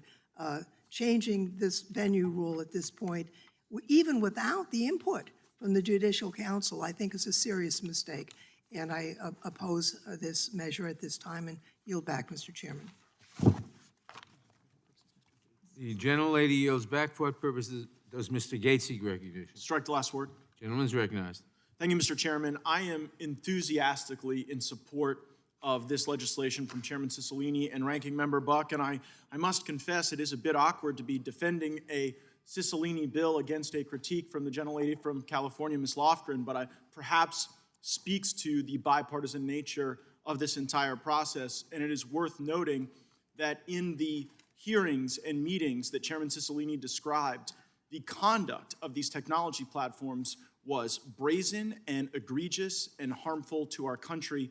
I only wish that we had not had so much turnover on the Antitrust Subcommittee, that we would not be evaluating the legislation in a Congress that is somewhat detached from the Congress where we conducted the investigation. But nonetheless, the report documents that evidence well. Washington is at its best when we are empowering our states to do more. There's a reason now why more state attorney generals are not successful in their litigation against big tech. It is this home venue provision. The home venue provision creates an extreme strain on resources, and it gives the very platforms that have acted unfavorably toward the market this tremendous home court advantage. One of the major critiques that the ranking member of the full committee offered of this package of bills is that it empowers the FTC. And I think that's a fair criticism to debate. But if what you're most concerned about is an FTC or a Department of Justice commingling with big tech, then you should be most enthusiastically for this venue bill because it will empower the litigation process to be liberated from the corrupt influences of this town. And I have a number of pieces of evidence that I think back that point up, Mr. Chairman. I ask unanimous consent to enter into the record a Politico piece that was written on March 16th, 2021, entitled "How Washington Fumbled the Future." Without objection. I would also seek to enter into the record a Politico piece entitled "Google Files Power Players." Also without objection. I would also like to seek unanimous consent to enter in the record a piece from protocol.com entitled "We Counted FTC Staffers Who Moved to Tech. Is Reform Needed?" Without objection. What all of these pieces of evidence demonstrate is that there is a revolving door that exists between the DOJ, the FTC, and big tech. And so if you want out of that revolving door, if you don't want the regulators then cashing in on the regulation, then we should empower our state attorneys general to go and do this work and to hold big tech to account. There is a final piece of evidence here, Mr. Chairman, and I did not expect to obtain this when we had our transcribed interview of the former U.S. Attorney for the Southern District of New York, Mr. Berman. But in the inquiry of Mr. Berman, the majority asked a number of questions about why Attorney General Barr was asking him to leave the Southern District of New York and take over as head of the Civil Division. And Mr. Berman explicitly says that the reason that the Attorney General is trying to coax him into the acceptance of that assignment is that it would be, and I'm quoting direct from the transcript here, a good resume builder. Mr. Berman testifies, he said that I should want to create a book of business once I return to the private sector, which that role would help to achieve. How improper for Attorney General Barr to be attempting to lure the U.S. Attorney from the Southern District of New York to the Civil Division of the Department of Justice for the explicit purpose of building a business and then engaging in the revolving door back to the private sector to be able to leverage those contacts. I was struck by Attorney General Barr's conduct as reflected in Mr. Berman's testimony, and I would seek to enter a transcript of Mr. Berman's testimony into the record as well, Mr. Chairman. Without objection. So we can, I think, sift through Would a the lot of the gentleman yield for a objections. moment? Would the gentleman yield for a moment? Yes, sir. I'll just observe that a lot of us were very upset by a lot of things that Attorney General Barr did. Yeah, well, a lot of us are growing more upset by the day. But I would say that in this particular case, the most noteworthy objection from the ranking member is that these bills constitute a growth in the power of Washington, and this bill is the antidote to that. It is what balances and tempers the package to ensure that we invigorate and animate the 10th Amendment principles that would allow our state attorneys general to at least have a fair fight when engaging with these platforms that have participated in such searing conduct. I thank the chairman for his indulgence, and I yield back. Gentleman yields back. Does Mr. anyone Chairman. else seek recognition? Mr. Chairman. For what purpose does Mr. Issa seek recognition? I move to strike the last word. Gentleman is recognized. Well, I'd like to associate myself with my good friend from San Jose. Ms. Loughran said it very well, and she covered a great many points. I just want to piggyback on that. This bill would cause a company that happens to have a large market share or in some way infuriate some hometown company in Alabama or Georgia or you name the state to find itself being sued. Now, that's bad enough.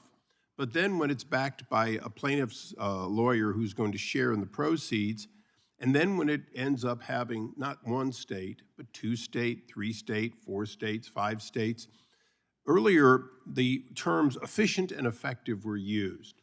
There's nothing efficient, and I've been sued away from my home little business, a little comparatively small business compared to what we're talking about in California. I've been sued on the other end of the country where somebody's got a convenient venue. I was actually once sued by Chrysler in Detroit.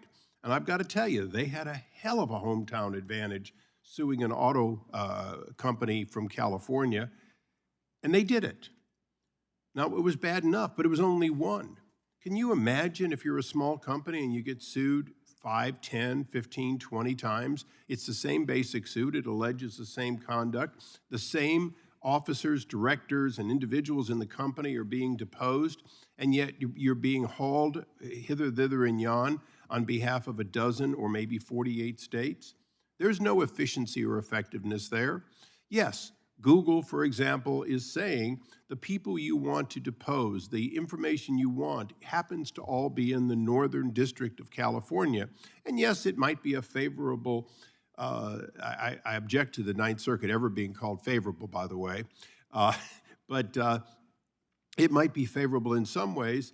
But you know what? Those attorneys general are in self-interest very clearly looking to favor their benefit and their political affiliations in some cases with plaintiffs, trial lawyers who will participate in the revenue.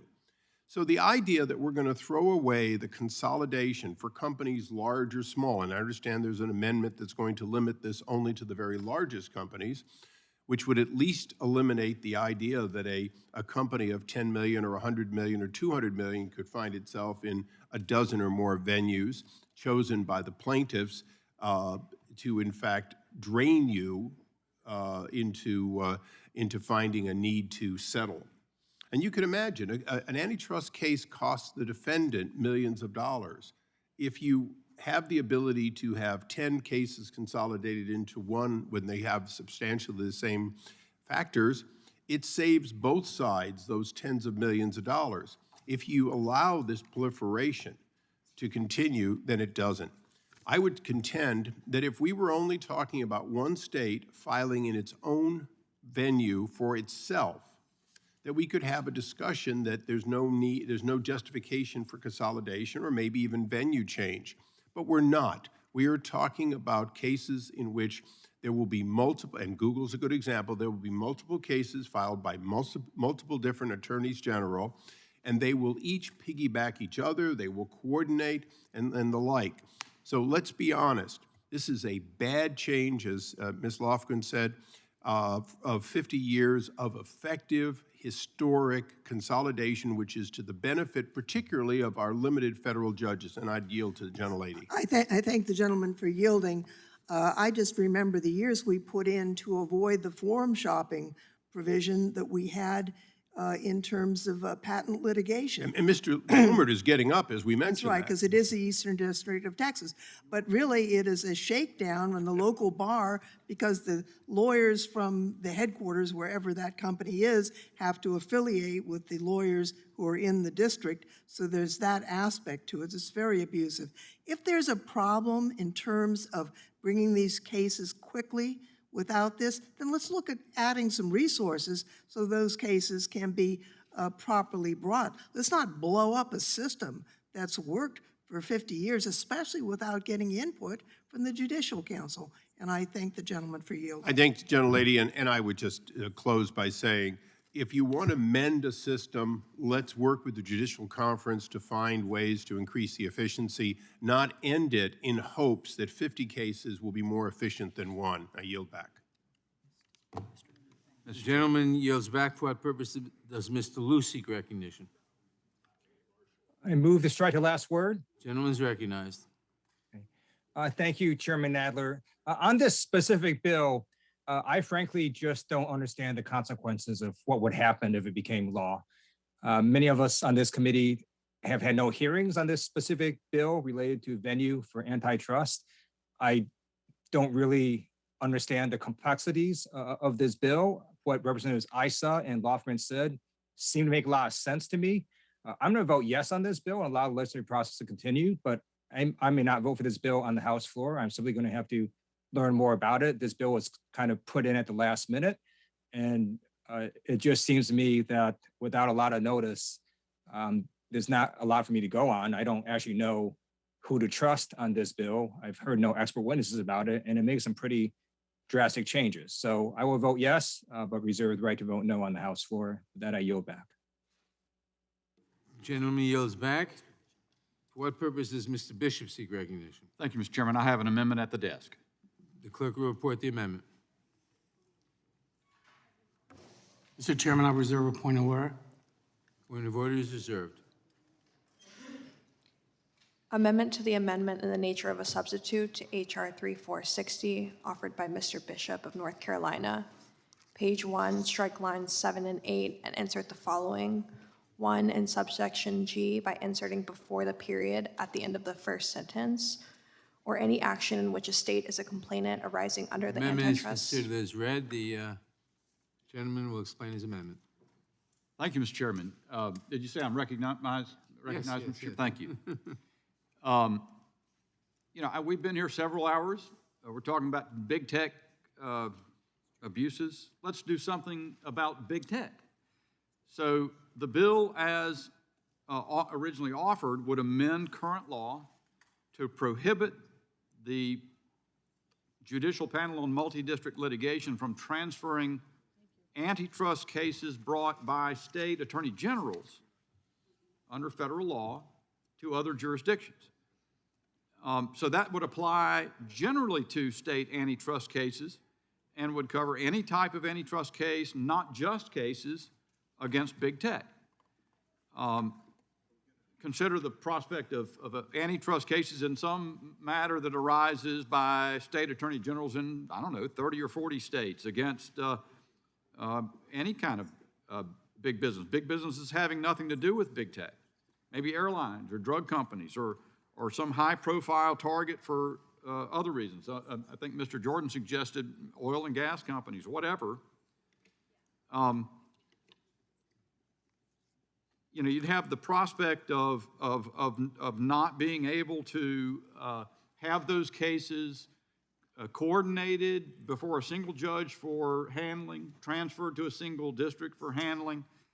You'd have the procedural jockeying of each case, the state attorney general in each case trying to get ahead of the others and rush things so that so that they'd be at the front of the line for the determinations to come. And I'm prepared to see some change to that system in an appropriate circumstance, but I'm not sure I see a reason to do it for all antitrust law across the board. And again, what I understand we're here for is to do something about big tech.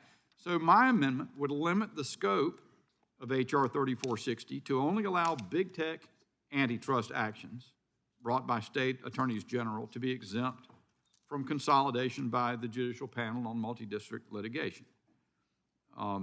That will ensure that, as a general proposition, the Judicial Panel, the MDL panel will be able to achieve its goal of reducing judicial efficiencies during pretrial proceedings. And yet, it will also have the effect of amplifying the availability of other enforcement resources from state attorneys general in big tech cases. And so, see if I've got anything else to say. I think that's it. And I urge the amendment to your consideration. Thank you. Yield back. Gentleman yields back. For what purpose does the gentleman from Rhode Island seek recognition? Mr. Chairman, I'll withdraw my point of order, and if I might just be heard briefly. Again, I just would remind my colleagues that this is a piece of legislation that's supported by every Attorney General in the United States. We have not heard any concerns from the Judicial Conference. They're never shy about sharing their concerns, and I'd yield the balance of my time to Mr. Buck if he'd like to respond to the amendment. No? I yield back. Gentleman yields back. Does anyone else seek recognition on this amendment? Who? Does Mr. Correa, for what purpose does Mr. Correa seek recognition? Mr. Chairman, I move to strike the last word, but Gentleman on is the recognized. underlying bill and not the amendment. The gentleman is recognized. Thank you very much. Just wanted to also concur with some of my colleagues from California, the Bay Area, that this is a very important piece of legislation, complicated in terms of its legislative, litigation and public policy implications. Big tech. Back in 2010, 4% of all Californians work in big tech. Today, that number is about 12%, or about 2 million Californians work directly in big tech, high tech, and that number is even greater when you take into account the multiplier effect where others, millions of others workers support these industries as well as communities around them. At our state level, state of California, these firms, high tech, are the reason California has a budget surplus as opposed to a deficit, enabling the state of California to invest in public education, to help those that have been affected by COVID, the middle class, those that are trying to get to the middle class. It is because of these budget surplus dollars that we're able to take care of our friends and neighbors in California. And of course, as we speak about at the national levels, we speak about the challenges this country has in investing in research and development, fighting cyber crimes, competing with China and others around the world. This is exactly what these firms are doing on a day-to-day basis. So for us today to vote on legislation whose implications may not be totally comprehended is, I think, irresponsible. That's why I'll be voting no on this legislation. Thank you. Mr. Chairman? Gentleman yields back. For what purpose does Mr. Jordan seek recognition? Strike the last word. Gentleman's recognized. Thank you, Mr. Chairman. I support the gentleman's amendment. And it's as basic as it gets. If this is about big tech, then let's make this amendment, or let's adopt this amendment, and let's make this legislation about big tech. If I get this right, all it says is the covered platform definition is his amendment. So we define covered platforms, and the next four bills we're going to deal with, they define covered platform. 600 billion market cap, 50 million users per month, online presence. If that's what we're focused on, then why not apply it to this bill? My guess is all 48 or 52 attorney generals from states and territories, my guess is they'd agree with that. If their focus too is on addressing big tech, my guess is, we've heard several times now, all the attorney generals support this, my guess is they support this amendment. Because if their focus is on Google, if their focus is on big tech, this doesn't change anything. In fact, this just clarifies it. It says, look, if we're gonna go after big tech and deal with that, let's do it. So it's as basic amendment as you could have. If we really want to focus on what we're supposed to be doing all day long, I'm sure we'll go into this evening, then let's do it. It's that simple. The covered platform definition is in every other bill. Why not have it here, if that's what we're going to do? That's all this amendment says. So this should be simple. We should just say, okay, we're all for it, let's move on. But we'll see what the Democrats do. I yield back. Mr. Chairman? Gentleman yield back. Gentleman yields back for purposes of gentlelady from California. To strike the last word on the Gentlelady is recognized. I understand what the intent of the amendment is. However, the definitions of covered platforms in the other bills include a market cap definition as well, and I'm just trying to find out who this would include.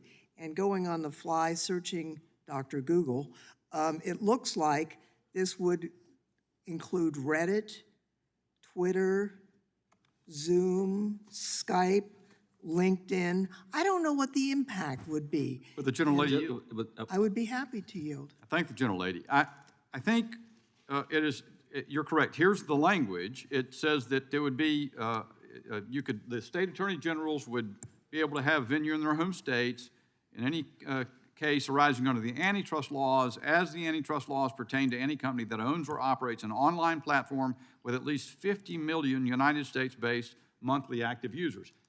I'll confess to the lady, the gentlewoman, that I also do not know precisely who is in that category. But I know that it is limited to companies that are at least in the big tech vicinity. So the covered platform definition as it appears in all of its complexity and all the details about having to be designated by the FTC and other things we'll talk about in due course, the full definition is not replicated, but certainly the essence of it here. A company that has 50 million United States-based monthly active users in an online platform, that narrows it very significantly. And I yield. Reclaiming my time, I'm not sure that it does. And for example, listed as with more than 50 million users is Viber, owned by Rakuten, which has got a big headquarters, not in my district, just up 101. What's the impact on them? I mean, they're not, who you think, this gigantic big company, and yet they could be hauled all over the United States. Reddit has a very large number of users, and yet they don't have this enormous footprint in terms of market cap or in terms of employees. So I understand what you're trying to do. I don't think we know what the impact of this would be.